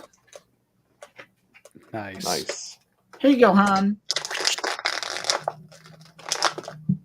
We've got the always popular Yes. Halloween 2 Sick. jack-o'-lantern pumpkin. Sick. Need that skull pumpkin.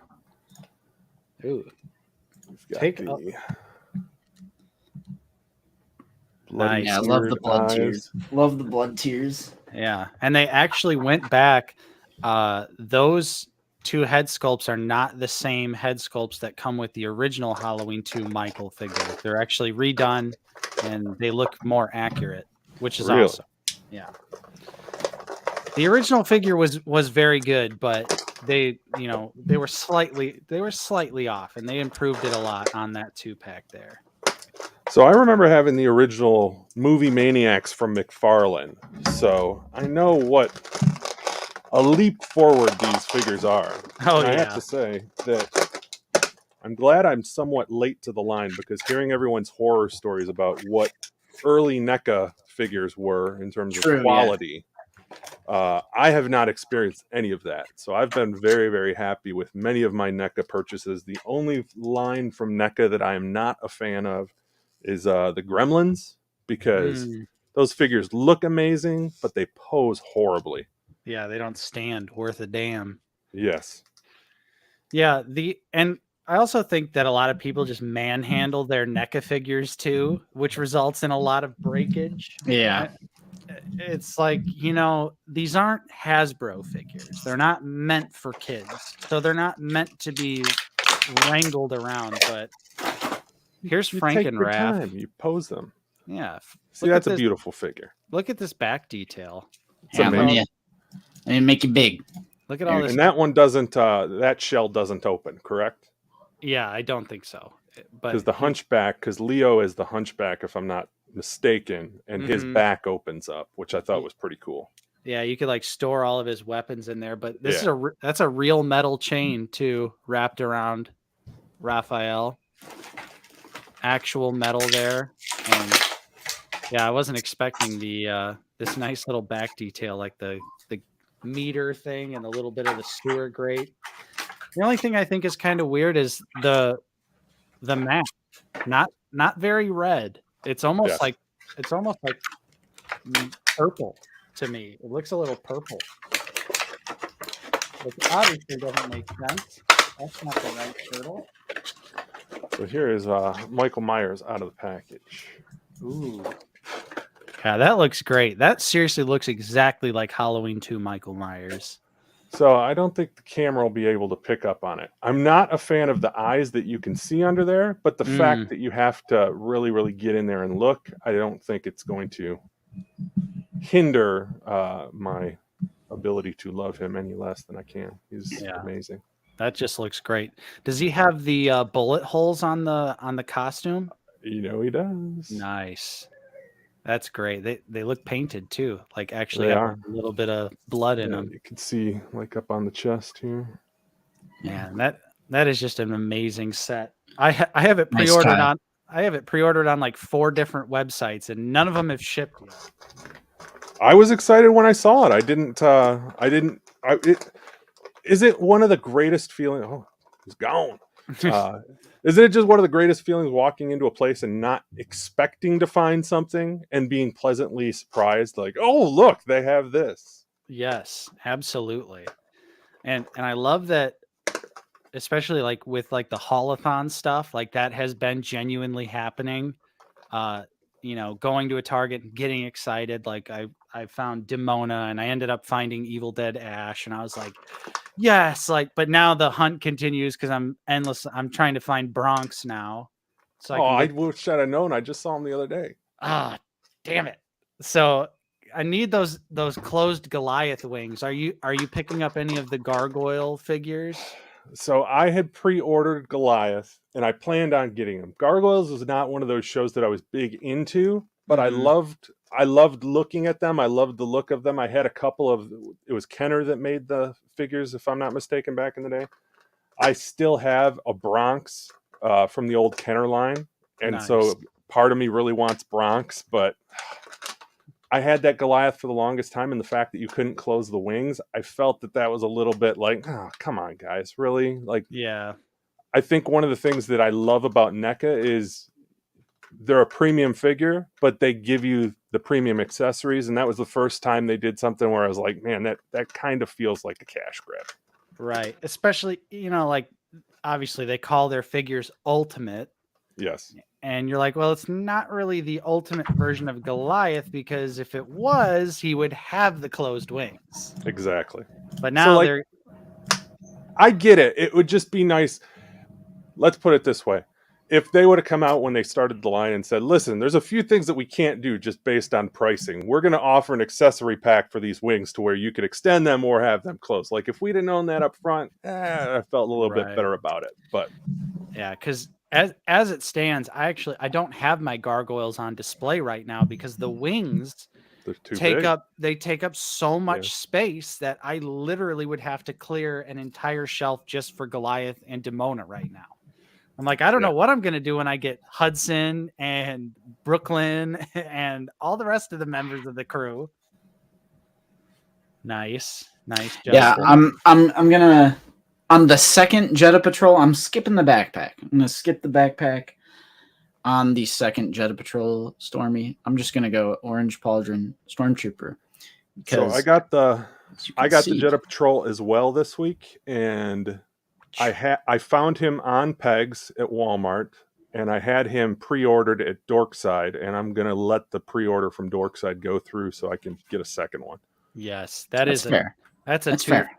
I honestly think if I find more Jetta Patrol Stormtroopers out in the wild, I probably will snag them as well, because I have 2 right now. Yeah. But they're good. I love the backpack. Yeah, I love the backpack. I love the pauldron. 2020 Stormtroopers, fantastic. Fig, I would recommend that NECA Annabelle figure. She's great. I love that figure, and I've had it in my house. No demonic possessions so far.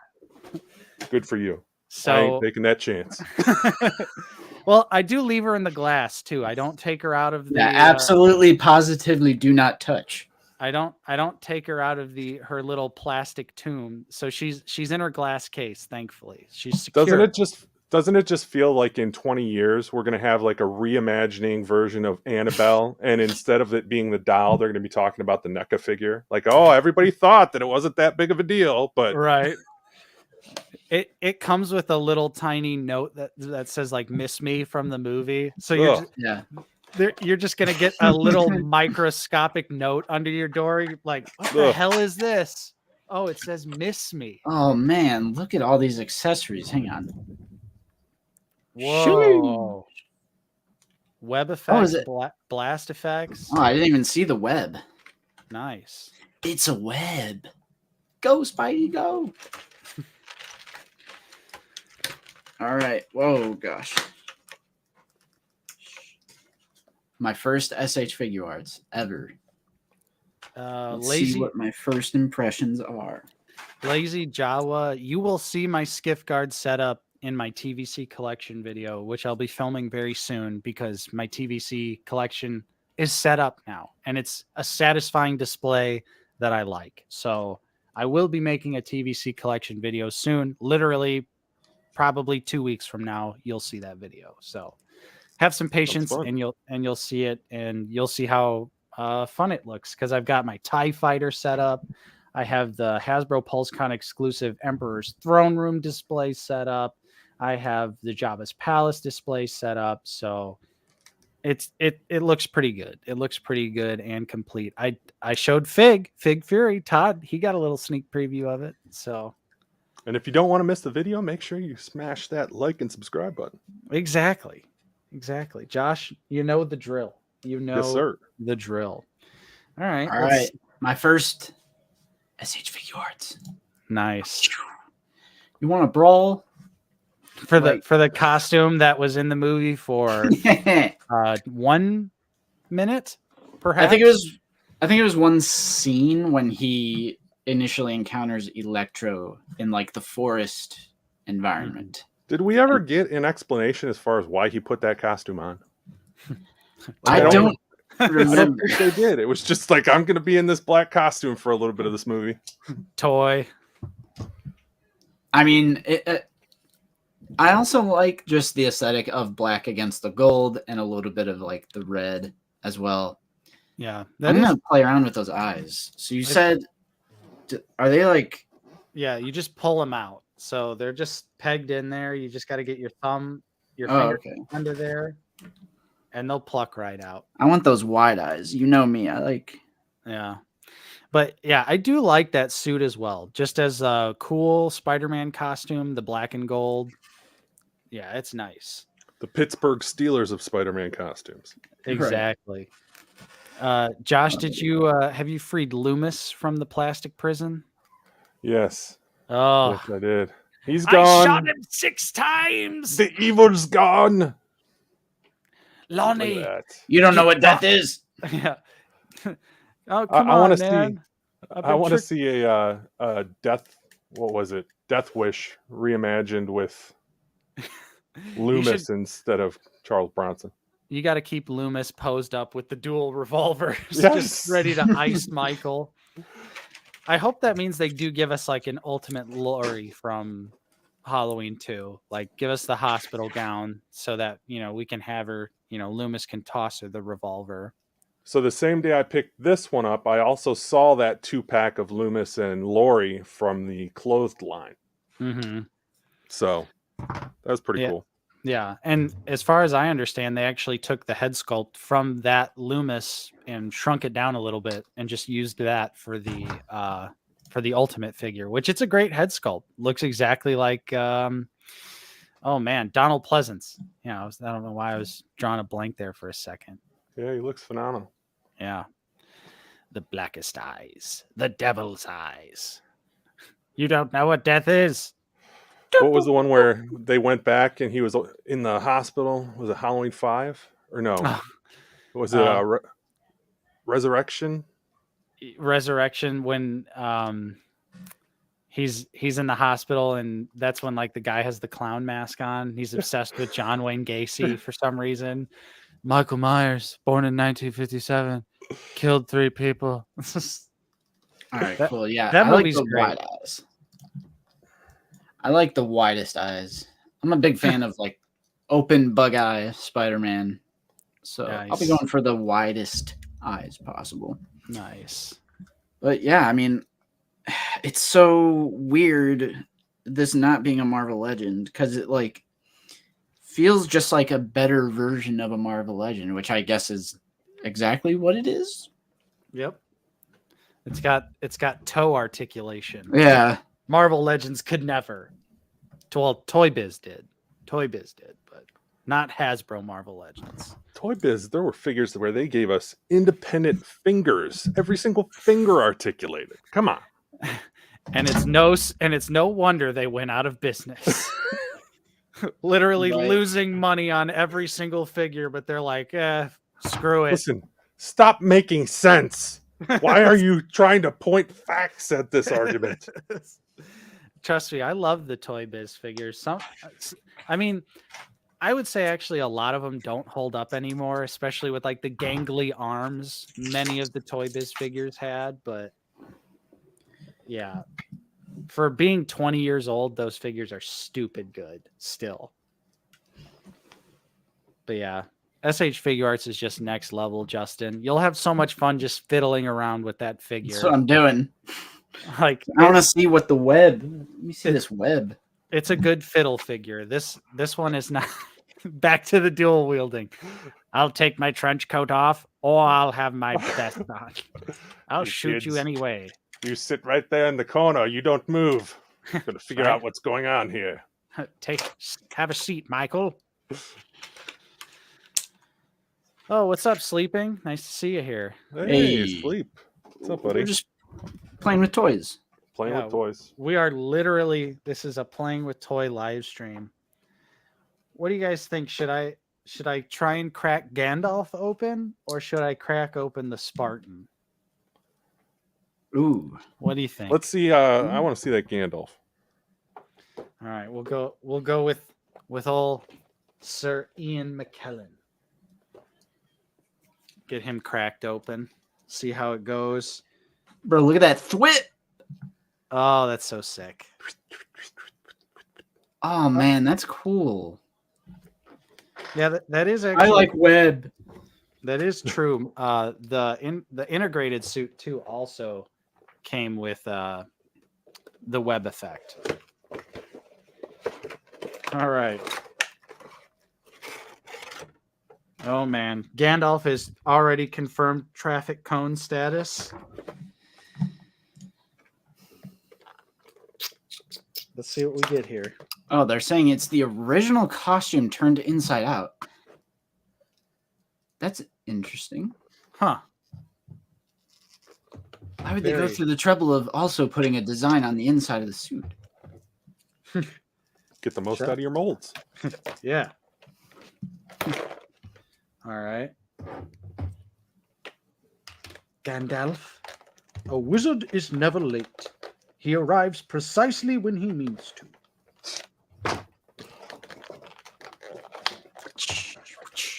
Get that flight stand. Okay, so Where's that Gandalf? Gandalf is confirmed just a traffic cone. Look at all this. Look at all this plastic. Oh, that's not good. Oh, that is a lot of plastic there. The head sculpt, besides his eyes are literally pointing to the left and to the right, honestly not as bad as I originally thought. Oh, and I see what you're talking about, Fig. Oh, man. Okay, so his wizard hat doesn't stay on. That's great. Look at how shallow they made the hat. What?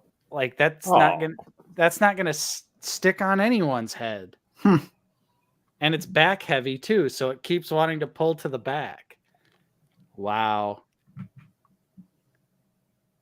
Very carefully, you get it to balance here. And then the other thing I've heard that's troublesome about this figure, and this was the same problem on the Ring Wraith as well. I'm swinging. The Ring Wraith has ooh, I like that. Thwip. Yeah, that's cool. That's a great figure. The Ring Wraith suffers Very the nice. same issue here, where they've sculpted the arm sleeves hard plastic here, so you can't really get Gandalf to hold anything because of the plastic. So you're gonna have to like pose him awkwardly to get him to hold his staff potentially. And on So top do you of think? I mean, somebody had to have. They had to have given that product to somebody before. They're like, approved. Let's make 1 million of them. Like, right, wouldn't somebody have just recognized that there were all kinds of problems with it? you would think, and that's the thing is like they do a great job with some of the Lord of the Rings figures, and then they just do this. But even that, it looks great, but it's not functional. Yeah, this literally he can't hold his staff. And the hat doesn't sit on his head. I mean, it's a good looking figure, but I'm going to have to like somehow work it out so he can hold the staff. The staff also doesn't have the crystal in it. There's no crystal in it. So how is he going to illuminate anything? I know a lot of you have asked why there isn't crystal in that staff. Stay tuned next fall when we release our second version of Gandalf that isn't just a Christmas tree topper. Yes. The sword is removable though, and the sword looks great. So that's Awesome. good. But again, he's not going to be holding it. So hooray. All right, so Loomis has the Oh, nice. Ooh. Loomis has the lighter out. That's It's awesome. time. It's time. Oh, that's so sick. Yeah, that's very, very cool. Man. Is it all magnetized or does it No, clip it's on? not. Nah, it just kind of rests on there. Yeah. They did a Freddy a few years ago that actually had a magnet in it that held the flame effect on. Yeah. I always thought that was pretty cool. And you actually have to remove the head in order to put this front piece on, because I tried just like doing the old work it around the neck and it doesn't sound like it wants to cooperate. So as opposed to having it shatter on a live stream, you do need to remove the head in order to get it on. It looks great. Nice. Oh, nice. Oh. All right, so I could kind of half-assed. There's Gandalf holding the staff, but the sleeve is defying all logic of gravity. So I'm gonna have to live with that. And also due to the head sculpt, check out this head articulation. Oh, nice. Whoa. Wait, I thought you said there was head articulation. There isn't. We lied. So you guys showing off Miles, or are you guys showing off Spidey figures? Uh-oh. I got this guy sitting here. Ooh, the Sentinel Miles. Sentinel Miles. Now, how do you cool. Like how the do spray you- can. how do you like that figure with it not having wrist hinges? So that's the only part where you're like, oh, that kind of sucks. But the fact that they give you so many different things to put with it, and there's so many different hands, you really don't find that you're missing the fact that they don't move. Nice. So it's I love this guy. Yeah, I want it. Jeez, Gandalf keeps tipping. Oh, Keeps tipping. Toe. Oh, that's so sick with the toe articulation too. Then you can have the laced Jordans, or it does come with the unlaced look as well.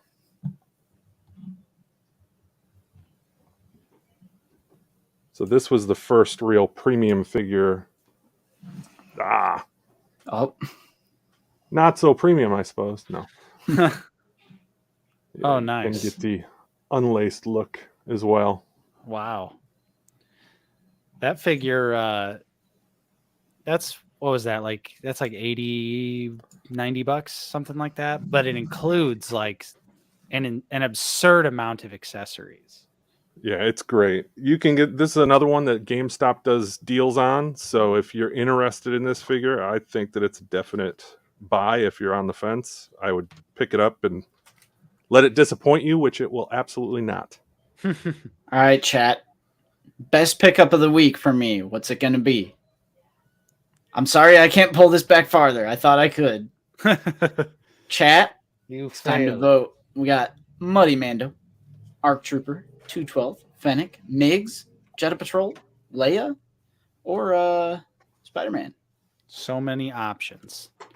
You got to vote. Put it to a vote. Whew. All right, 212. That's fair. That's fair. It's a great figure. Let's try and get him to aim. Well, I think I've already got Gandalf in his forever pose. So Oh, nice.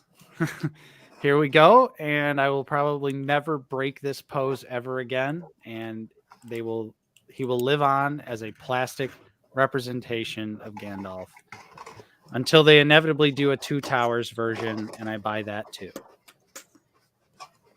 What if the Two Towers is just a repaint? Oh, fuck. Just make it white.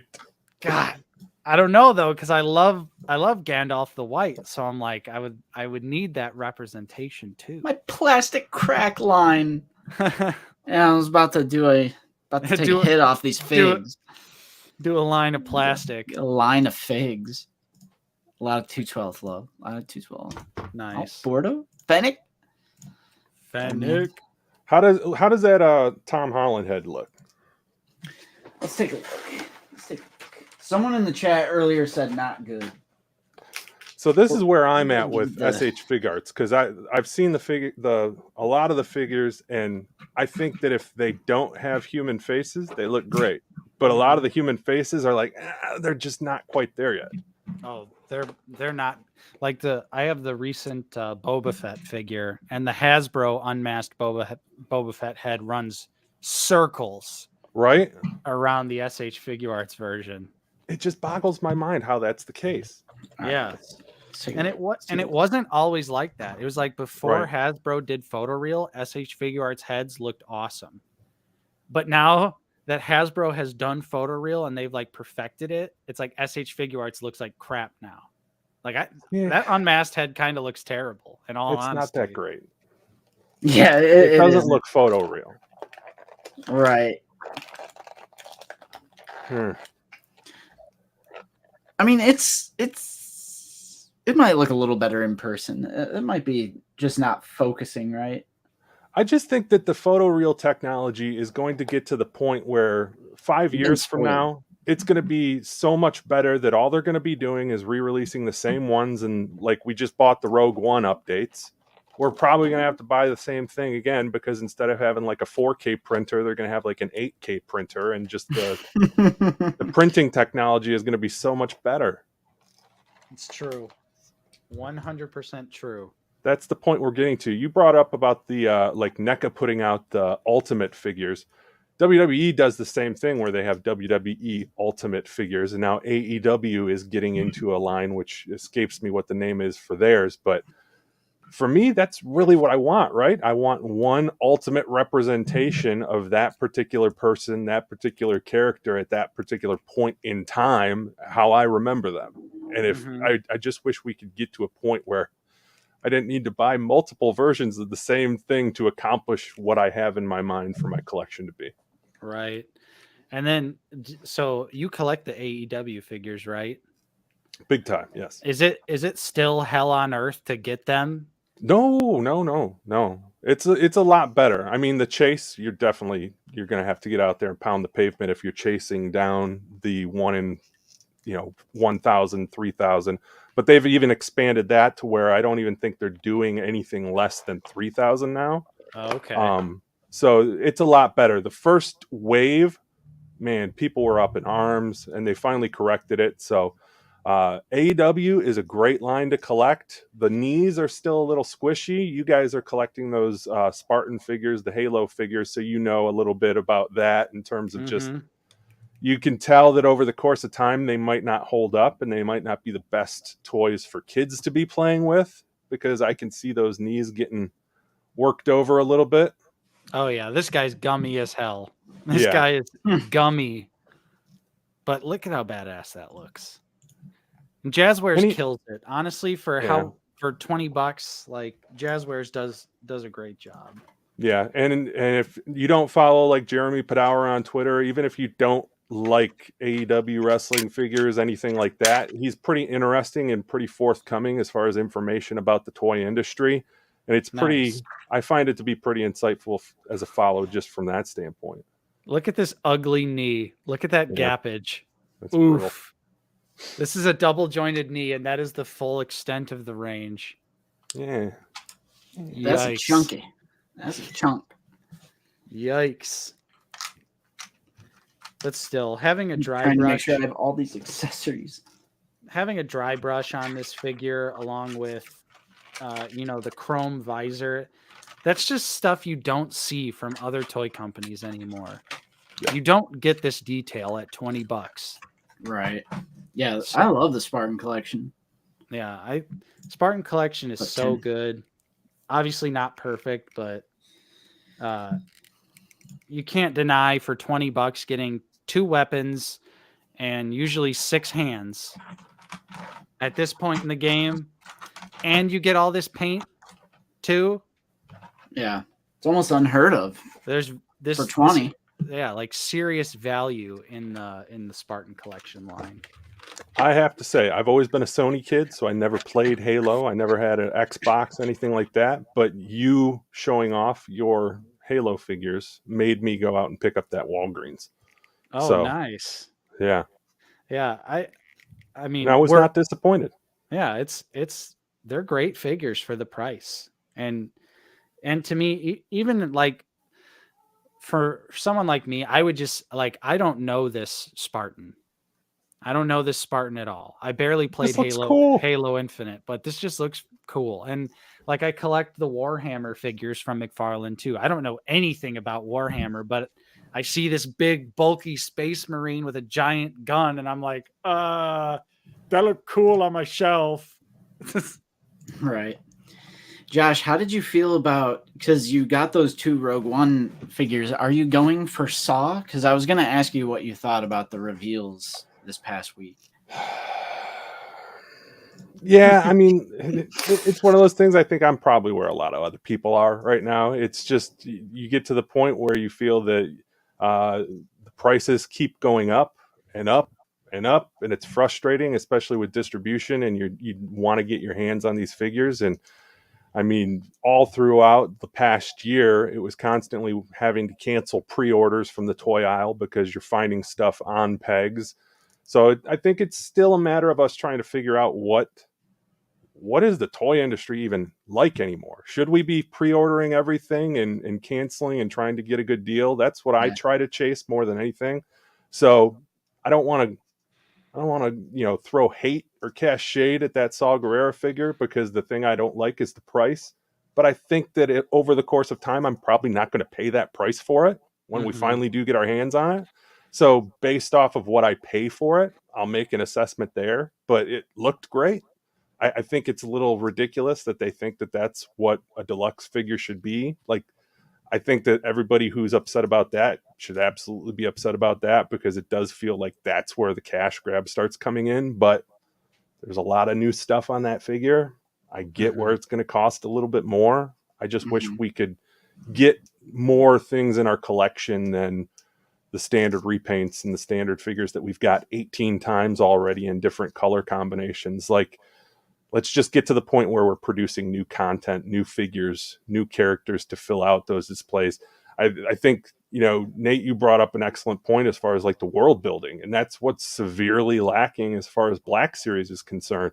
We're getting excited over the fact that, there's possibly a Cantina band coming. Yeah. Like it's arguably one of the most iconic pieces of music in the Star Wars, franchise. And yet it's taken us this long in the Black Series to get those figures. It just feels like of all the things that you can cash grab, we're standing here waiting to give you our money. We're telling you the things that we want to give you the money for, and you just refuse to give us those things. So I think that more than anything else. That's just where my frustration is. But based on the fact that I'm probably not going to pay that much for it, I'm not going to let it bother me right now. Mm. Yeah, I don't even really pre-order Black Series anymore. I haven't pre-ordered Wave 32, which is the Ahsoka client, Deathwatch Mandalorian. I haven't pre-ordered that. I haven't pre-ordered Sergeant Creel. I haven't pre-ordered any of the ones that I'm normally I'd be like, oh, like of course I'll slap a pre-order on that. But I just haven't been pre-ordering because I end up finding them, in my experience at least. I've had a lot of great luck, just whether it's Walmart or Hasbro Pulse or whatever it is, like Fennec. I pre-ordered that from Dorkside, but it was never processing. And I know that's more like same. No, that's the same with me. The exact same thing. Yeah. I went to Dorkside and I've had the entire wave waiting to ship. Yeah. And I'm still waiting. I as well. And then I ended up getting Wave 31 from either Walmart or Hasbro Pulse. So it's like, at this point, I'm not even sweating pre-orders like at all, unless it's like something super desirable. And I know it'll end up being hard to get. Mm-hmm. But yeah, I can definitely relate to the whole, like, do I even need a pre-order, or how likely is it going to be that I find this elsewhere? Yeah. But see, that's just it. It's even difficult to figure out what are the things that we need to err on the side of caution and have that safety net as far as a pre-order is concerned. Because, hey, if you really, really wanted that, the Muddy Mando, I could definitely see people who were in a panic that they couldn't get their pre-orders in on Target, and yet those are kind of peg warming in my area right now. So it's not like they were difficult to get. That White Vader, I've heard people really excited for it, and I've heard people really go into town on it. And Vader would be the one where I'm like, maybe I'll take a flyer on him and grab him just because it's something different to put on my shelf. But that entire publishing wave, that first round of publishing figures, you can get those on clearance just about everywhere now. So do I need to? Probably not. Yeah, that's an interesting point. And that's something that I struggle with, is trying to determine what figures I can wait on, that I'm like, good chance this will probably go on clearance. But then there's always those mysteries where it's a figure that you want. You're like, I'll find it. And then you never find it. And then it shoots up in price. And then you're like, well, shit. And Boss, everyone hates Boss, yet it's sold out.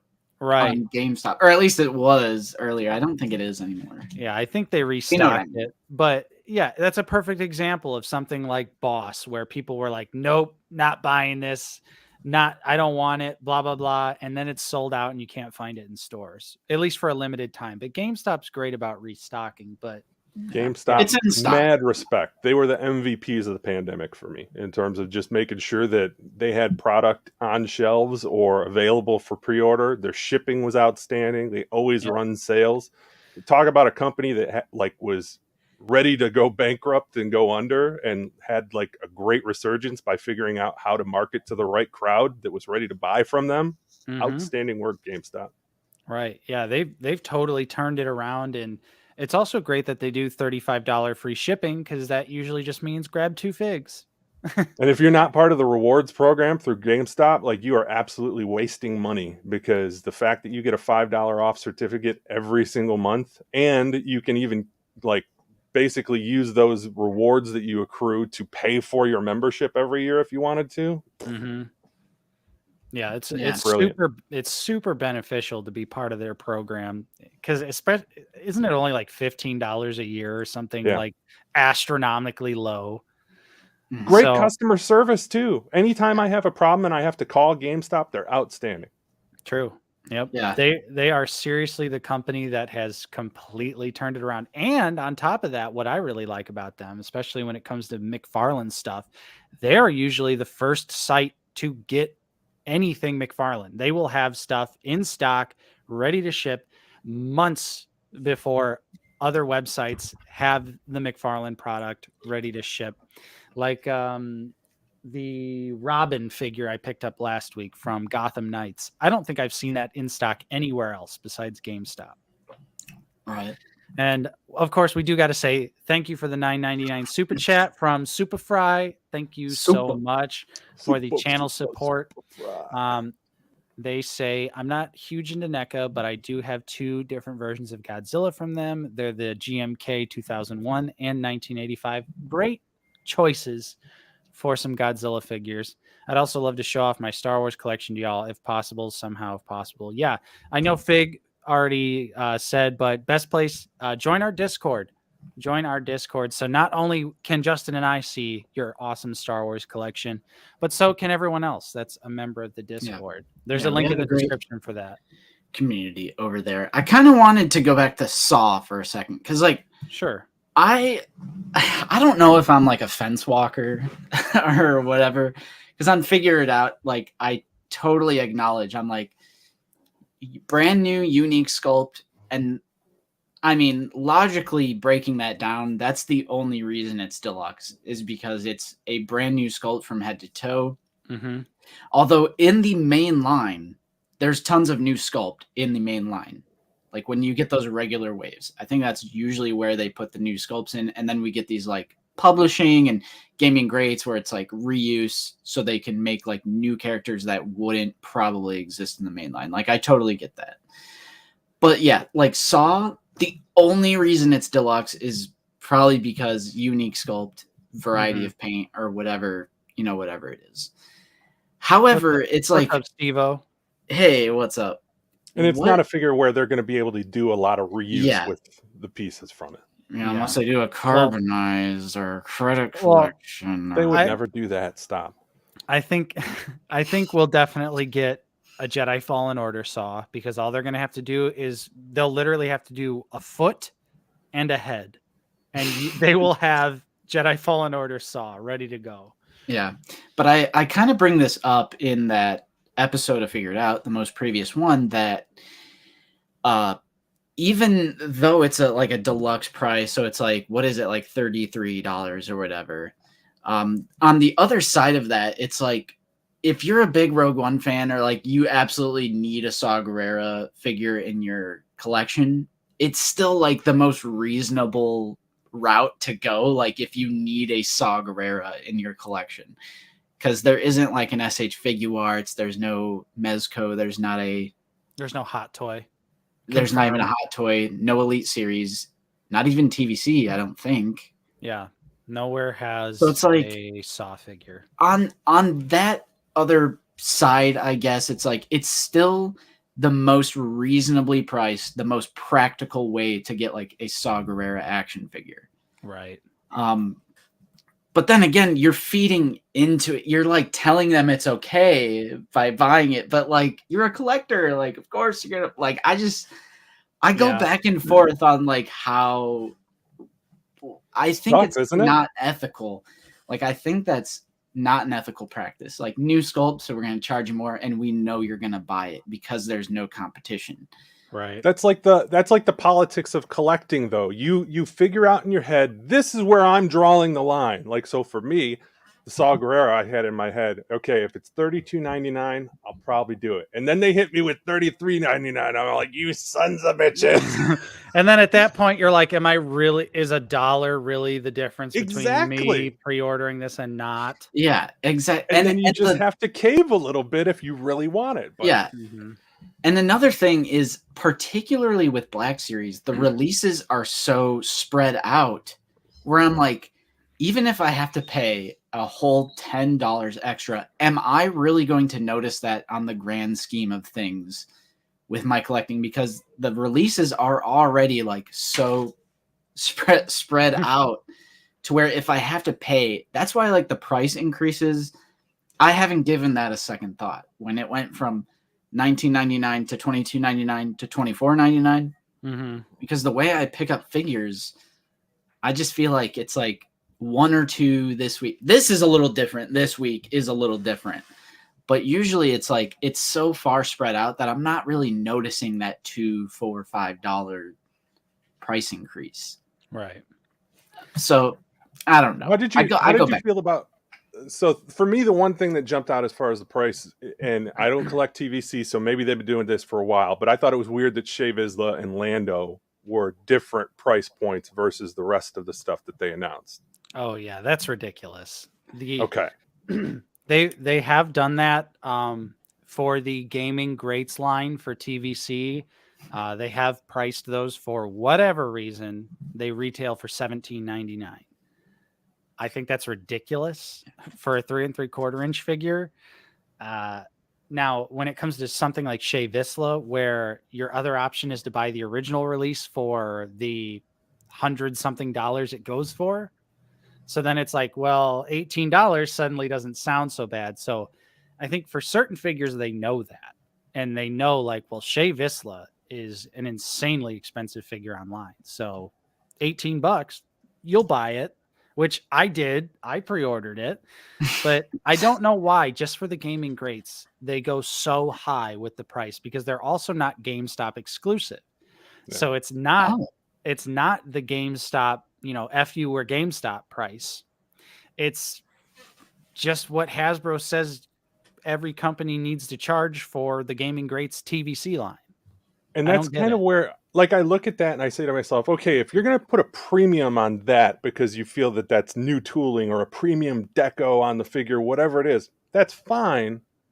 But why not, if you're going to use a figure that you're obviously reusing several parts, give me a little bit of a price break on those figures? Like, can we figure it out? Because then, hey, good segue for figure it out.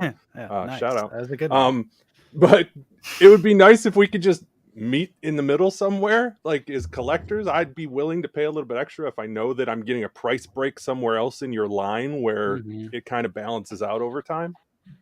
Yeah, definitely. That's like something that I've been slightly hitting on a little bit, is because, which, by the way, thank you, Bodie Collection, for the $5 super sticker. But you can only see it on the YouTube chat. You can't see it on the StreamYard. It's a fox putting a thumbs up and it says good job. Thank you, Bodie, for the channel support. But something I've been really thinking about lately is, a few months ago, it honestly kind of started with like the Rancor nonsense of everyone kind of jumping ship. Not everyone, but people jumping ship from Black Series to TVC, thinking that it was going to be all sunshine and rainbows and the grass is always greener on the other side of the fence. Right. But it's like these examples that you're bringing up, I'm like, man, like, no, it's actually kind of similar. Yeah, TVC has just as many issues as the Black Series. Right. And it's like the amount of Walmart exclusives that they've been subjected to this year alone. 14. It was like 14. And it's like, that's insane. And a lot of it was Clone Wars stuff. Just like how in Black Series we had the Tartakovsky Clone Wars stuff, Walmart exclusive. Or my favorite Walmart exclusive, R2-D2. Little known, obscure Star Wars character. Yeah, no one knows who that is. Definitely a figure that should be exclusive. It just feels like lately it seems as if they're pushing the reuse, the repaints, because they're trying to recoup the money from the license before they start putting money back into the brand so they could continue to build it. And I just wish we could skip to the part where we're in the clear, we've paid for the license, and now we could start progressing and innovating the line a little bit more. That's where I want to get to. I mean, it definitely seems like there is, back and forth. Like we were talking about earlier, we'll get mind-blowing figures like Fennec Shand, or what are some other great... Dude, going this past year, or I guess it's 2022 now, so like think of like the Galaxy packaging when we first got that. Like, right. All of these regular waves have been like greatest of all time. Like wave 29, which was like Hunter, Crosshair, Elite Squad Trooper, Ventress, Banger, and what was the last one in that one? Anyway, next wave, Aura Singh. General Lando, I know he's a peg warmer, but I like that figure. Tech, Casca Reeves, Bo-Katan, that was the other one that I was thinking of. Another great figure. And then even like Wave 31, like the Boba, the Fennec Shand, the Jedha Trooper. The regular waves are still amazing, in my opinion. It's just like the deluxe thing, I'm kind of like, I'm iffy about it. I go back and forth on that one. Even they're iffy about the deluxe line because half the figures I genuinely feel like I would consider them deluxe, and then the other half you're like, what the hell is like this? the Cal Kestis, that's a deluxe to me. Yeah. Or like these Mando build-up packs that actually come with like a whole bunch of stuff. Yeah. But then they'll turn around and do Boba Fett, which is a repaint of Throne Room, which is already a deluxe, like the Tython Jedi Ruins, the Walmart one, which is a repaint of the Throne Room one. And it's like, that's a deluxe because it's a regular Mando figure that comes with his blaster and his jetpack, and that's deluxe. Yeah, right. I'm like, I can't get behind that. Yeah. Michael Cherry is asking, do you guys think there's a reason that Hasbro hasn't announced more Book of Boba Fett figs? Maybe a Lucasfilm Disney problem? No, I think they're just waiting. Typically, as far as I understand, it takes a year and some change to, make a figure. So hopefully that means they're waiting, and they've waited for the show to come out so that we could get accurate figures. Because that's another problem that we run into constantly. You see it with Marvel Legends. You see it with Black Series as well. They'll create these figures to come out when the show or movie is out, but they're based on concept art, so they're inaccurate. So I'm thinking maybe for Book of Boba Fett, they were waiting to see what everything was going to look like before they started producing more figures. Like, I think that's probably why we haven't seen this costume for Black Series yet. They were probably waiting to see what the final costume would look like before they produced the figure. Yeah. Which I'm down for. I'm down to wait. If it means more accurate figures, please. Because circling back around and buying the same figure over again to be more movie accurate sucks. I'm with you 100%. I agree with everything that you say. It would be awesome if I could hear Hasbro come out and just give us that type of explanation. Absolutely. And that's where it feels like transparency would just build so much more goodwill in the community that you're trying to nurture. I think people would handle that. They would be like, okay, yeah, I get it. Hey, you guys complain that you don't want to buy the same figure multiple times. You're going to have to wait if you want the definitive version of that figure. We'll try our best to give it to you as soon as we get the information to produce said figure. But they don't do that. And I think that's where it's like, man, it gets so frustrating being in the dark. Right. Yeah. And just like something like Ula coming with the Rancor. Why did Steve Evans, who works on the Marvel team, have to come out and say, yeah, they can't do an Ula. We couldn't do an Ula when I was on the Star Wars team. I doubt they can now. Why couldn't the Star Wars team get on a stream and go, hey, we've heard everyone wants Ula, but we can't do it. You don't have to, because it's so corporate. That's the thing that bothers me. I would agree with that. They need PR. You don't have to give a reason. Just say we can't do it, and most people probably would have went, okay, that sucks, but I understand. But I look at it so I collect wrestling figures. With WWE figures, WWE has certain wrestlers that are under contract, and there's legends that they want to have under contract. But if they don't have a legends contract, then they're not going to make figures of them. And that's just these are the people who are available to us at this time. These are the people who aren't available to us at this time. And people could just go around the horn. Can we get this figure? Can we get this one? And it's always just a blanket statement. They're not available to us at this time. If they would just come out and say that about Ula, right, more power to you. It makes more sense. At least you're giving people an answer. They're not available to you at this time. Perfect. Done. Yeah. Yeah. It's definitely it's confusing, and honestly would probably eliminate so much of the toxicity in the community if they were just able to say we can't do it. You don't have to give a reason, just say we can't do it. Yeah. Fig, I definitely agree, man. If we didn't have gaming greats and repaints and just had the regular waves, that's all we would get, because that is all we used to get.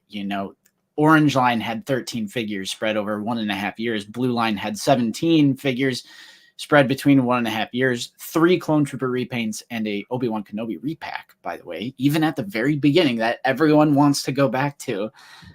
It's been like this forever, but I agree. I love gaming greats and stuff like the publishing line, because it's sure, it utilizes heavy reuse, but it's using that reuse a lot of the times clever, sometimes not so clever, to get us figures that wouldn't have previously, they would never come out in the main line, right? So, yeah, I definitely agree. But I also agree with what you guys are saying about being okay with waiting for accurate. That is a hill I'm willing to die on, because everyone always brings up how they want the figures to come out with the show. I'm like, what are you doing? Like, are you playing with your toys in front of the TV screen every time a new Mando episode comes out? You get your Din Djarin figure and you're playing with them in the bathtub. I'm like, I can wait for like Clone Wars Season 7 Maul. Guess what? 3 years later, I'm going to love Clone Wars Season 7 just as much as I did when it first came out. Well, I'm still going to get that figure. And a great example that I always like to bring up is a Marvel Legends example. All of the MCU figures, literally all of them that they've re-released over the past year or so, had a figure beforehand that was extremely inaccurate. And now they've circled back around and have made Marvel Legends collectors that collect MCU stuff rebuy every single one of these figures. Captain America, Iron Man, Winter Soldier, Thor. Like, the list is so long. It's from that what was that line? The Infinity Saga line that they were recently doing and are still doing. It's like all of those figures already existed, but they weren't accurate. So now Marvel Legends collectors have had to go back and rebuy them all over again. It's like no one wants that. No one wants that. I mean, it was probably nice, stumbling across a bunch of those Captain Americas for $10, but it's like, I couldn't imagine spending the $20 back in the day. And then, well, not even back in the day, literally like a year or two previously, and then circling back around and buying them again for now, even more. I was so excited to pay that much for it again. Yeah. Perfect example. Let's go. Perfect. But this is a better figure. This is a better figure. Oh, even I couldn't resist that new Winter Soldier. I have that figure. Looks great. I have that figure on pre-order too. Luckily, I didn't buy the original though, so I'm up. I'm up good on that one. The only thing I'll say about that is at least the fact that I have the original one. They give you 2 heads with this one, so you get 2 updated heads, and you've got an extra body that you can put both portraits on. And yeah, great idea. It works out. Not terrible. Nice. Yeah, that's kind of what I'm going to do with the upcoming archive release of the Emperor. Is I'm buying another one of those to utilize the alternate heads that come with the throne room set. Yeah, but yeah, I like you, Josh. I like you. You focus on the positives. I know you do. We were actually on. I forget. It wasn't 3 Men and a Monkey Lizard. It was Night Owls. I think we were on. Yes. And I've seen your videos and stuff. I totally agree with the philosophy of focusing on the positive, and especially like with something that's a hobby. Like something I've not struggled with, but just really confused by is every time there's a new event, every time there's a new reveal stream. I mean, this time around, Yakface deleted his posts because people were just so overbearingly toxic in the comments. And it's like every time I open up the comment section and I go to the top comments, it's just all really hasbro, shitty repaint, yada yada. And it's like even to the point where Yak is getting a little tired of it and he's deleting his posts to like let things cool down. I'm like, I mean, even like I showed you, Justin, on our Twitter account when I was sharing the pictures, there was people commenting dumb bullshit towards us, and it's like, why are you like, don't shoot the messenger? I'm like, just sharing. I'm just sharing a picture of the toy, man. I didn't make the damn thing. I guess I just look at it from the standpoint like, hey, it's great to be passionate about that. Mm-hmm. We are all obviously passionate about these things that we love and hold so dearly to ourselves that we've built these giant shrines in honor of them. Mm-hmm. But at the same time, life is way too short to just get caught up in like the things that are driving you nuts and the things that aren't bringing you joy. Like, I much prefer, like, I can get up, I can go for a walk, I could get outside and be with my dog as opposed to just like, what's the point? And who does that do? Like, I could see if like you were, hey, we're going to start a movement and we're really going to change this industry for the better. That's not what's happening. Nobody wants to listen to you because all you're doing is just going behind a keyboard and just like firing off rage tweets. They're not going to listen to you like that. Like, why let it ruin your day? Hasbro doesn't give a shit. They don't care. Yeah. They don't care one way or another, because at the end of the day, these people that are also complaining like this are still buying the figures. So it's I mean, like I've seen it firsthand in the Discord. I have literally seen someone shit all over a reveal, and then later on in the day being like, "Yo, where that pre-order link at?" Though, like, but I mean, there's a difference between on. like being critical of something, which Josh, I think you fall into that category. You're critical, but you've got a level head on you. You got a normal, regular head on your shoulders. And it's okay to be critical, but it's like the people who are insanely toxic and just pop off like, you know, caps lock mode all the time and then instantly go and pre-order the figures anyway. It's like, so why are you even mad? Why are you yelling like this? Because you're just buying the figures anyway. It's like the only way that we'll see any change is voting with your wallet, genuinely 100%. voting with your wallet. That's what's going to send a message to Hasbro. If you're truly feeling this way about the Black Series or about any line, the one way to send a message is to stop buying that line.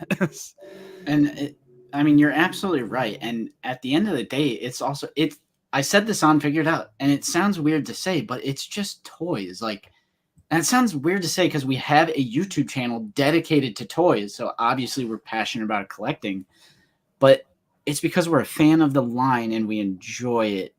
And it's a hobby. This isn't like a job or like paying your taxes or like, you know what I mean? Like, this is something we willingly choose to do to ourselves. Right. So some of these comments I see, I'm like, why do you do this to yourself? Like, just. I think this is the way you have to think about it. Okay. If you just remove yourself from the situation, okay, you're not buying the toy. You're buying your memory of what that toy represents. That's what you want.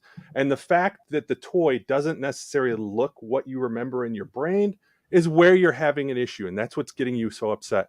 But at the end of the day, like you said, it's just a toy. You could still celebrate the thing that you love by finding another representation of it to put on your shelf if that's what you choose to do. Otherwise, just walk away from it. It doesn't mean you have to buy it. Just because something is released doesn't mean you have to buy it. And if you're that upset about it to where you're going to fire off a bunch of tweets and hate on something, like, you obviously are passionate about it. So take that passion into creating that thing that you really, really want and give it back to the community. Find ways to take what's in your head and put it in people's hands so you can help give back to the thing that you love so much. That's what I try to do. That's what I try to focus on, as opposed to getting all caught up and pissed off all the time. Right. Boom. Pre-order what you want. Skip on the rest. I say it all the time. I sound like a broken record. Pass on figures that you don't like. That's all you have to do is pass. It's easy. It's really easy. Or go to a different line. Yep. Or too many people treat it like some sort of like nasty divorce.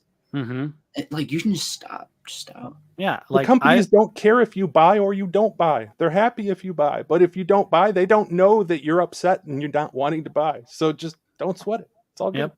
Yeah. I love Dude's Nerdery's approach where, you know, Hasbro's not cutting it for him anymore. So he's moved on to McFarlane, and it seems to be bringing him a lot of joy. So he's in that honeymoon phase with McFarlane. He's a little honeymoon, little bat. He's going a little bat crazy for sure. I've started to notice that over the course of his videos the last couple weeks, like, I'm starting to notice some of these things that people have been pointing out about McFarlane. Like, here it comes. Here it comes. Yeah, it's not, you know, no line is perfect. It's not going to be sunshine and rainbows, whatever line you decide to jump to, but you have to think about in your head, you have to weigh the pros and cons of collecting that line. Are they cheaper? Is the distribution better? Is the distribution worse? Are they more expensive? You have to weigh the pros and cons because every line has their issues. You know, McFarlane Toys has some amazing figures, and then they have some straight garbage, and it's all in the same line. So I'll just 3D print a better one. yeah. 3D print a figure with. Dude, I do want to get into 3D printing. Yeah, I do. Oh, yeah. Speaking of which, Josh, I love that Moon Knight you did like a month or two ago too. That was incredible. We can do the Moon Knight. I love the Moon Knight. What else do I have in reach here? Oh yeah. The Emperor. Oh man, that's cool. or if you prefer. Nice. Luke. How long does it take you to print one of those generally? These are probably about 6 hours. Nothing too Nice. bad here. And they look great. Yeah, the Boba Fett was a little bit bigger because he's a hefty yeah. boy. So I maxed nice. out the build plate on my Saturn for this one. But Man, that looks great. Yeah, it does look dope. gotta love some 3D printing, baby. Yes, Oh, yeah. absolutely. All right. So, Lucas, thank you for becoming a channel member. We certainly appreciate it. If Thank anyone you. out there wants to become a channel member, 99 cents a month, link in the description. And we also have a $2 super chat from GamerZone. Hi, guys. Can't stay. Just wanted to say hi. Hello, GamerZone. Thank you for Nice. joining us today. Cool.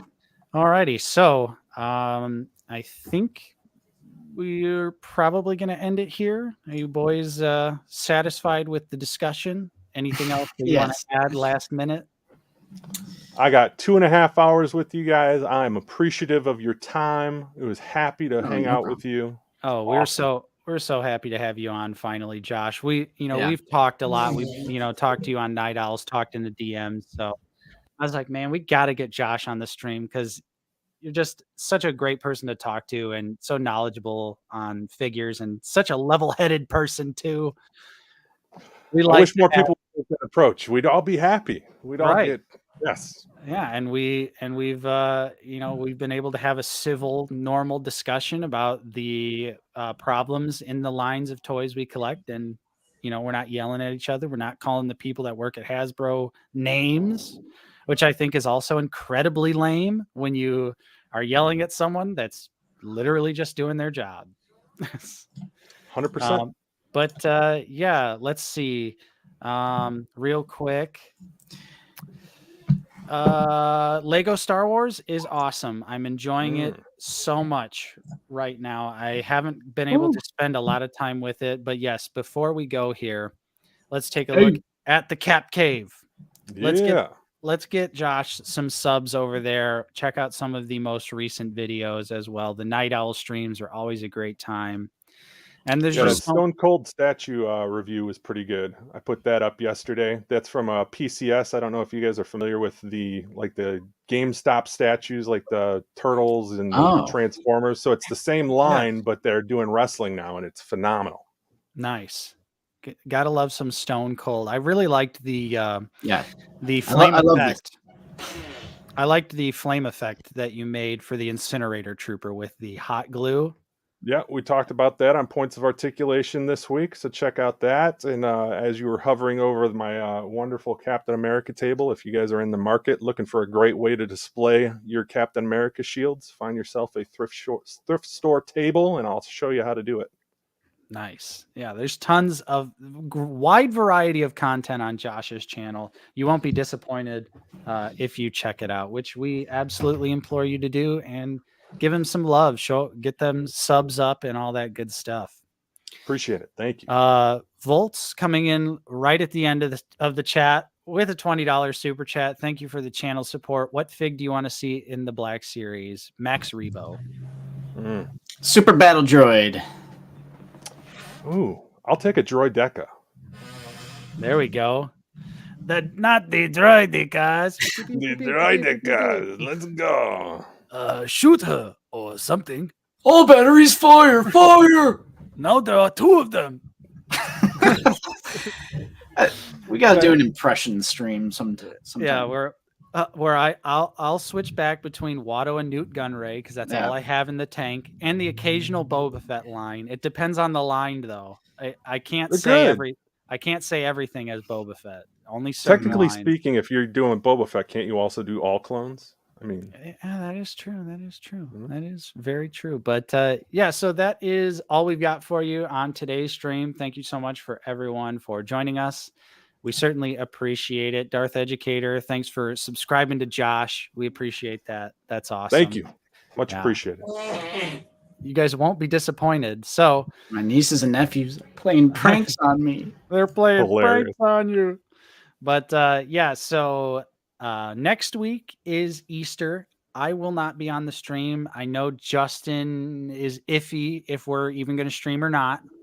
I'll probably skip it just All right, because so people will be doing their thing on Sunday. So yeah, whatever.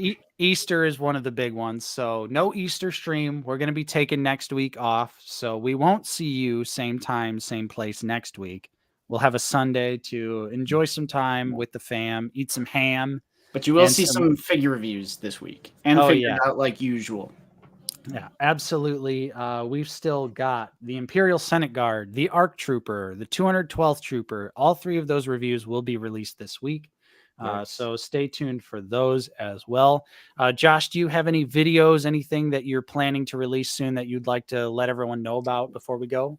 This week will be a Figure Friday column over at biffbandpop.com, so make sure you check that out on Friday. There may be an accompanying video to go along with that. I've also been working on a Black Chrysanthemum that I have been painting up, so sometime in the near future, I've been acquiring content to put that together, so stay tuned. Awesome. And yeah, so everyone, don't forget to like, subscribe if you are new. Check out that channel membership if you're in a position to help support the channel for only 99 cents a month. Let's get some emoji spam right before we leave so everyone can see what they get before this stream ends here. So yeah, no stream next week. Enjoy Easter. I saw someone I like Cheesy or Jeezy Crazy. Yeah, crazy. Fam and ham. And that's exactly what Easter is all about. Fam and ham. You go. Get out there, check your Walgreens as well. You never know, you might find a 212th or some of Wave 32. So get out on the hunt. But yeah, Josh, thank you so much for joining us again today, man. Great discussion. We're so happy to finally have you on the stream. Yeah, and for sure. Yeah, so we'll probably have a guest lined up for the next stream. I'm not sure who yet, but we've got, a week and some change to decide. So throw some guest suggestions out there as well. Maybe we'll have your guest that you'd like to see on. But yeah, I'm Nate, joined with Justin. See you guys later. And Josh. Bye. And we will see you guys on the next stream. Take care, drink some water, eat some Chipotle, make good decisions. And yeah, we will see you on the next stream. Take care, everybody.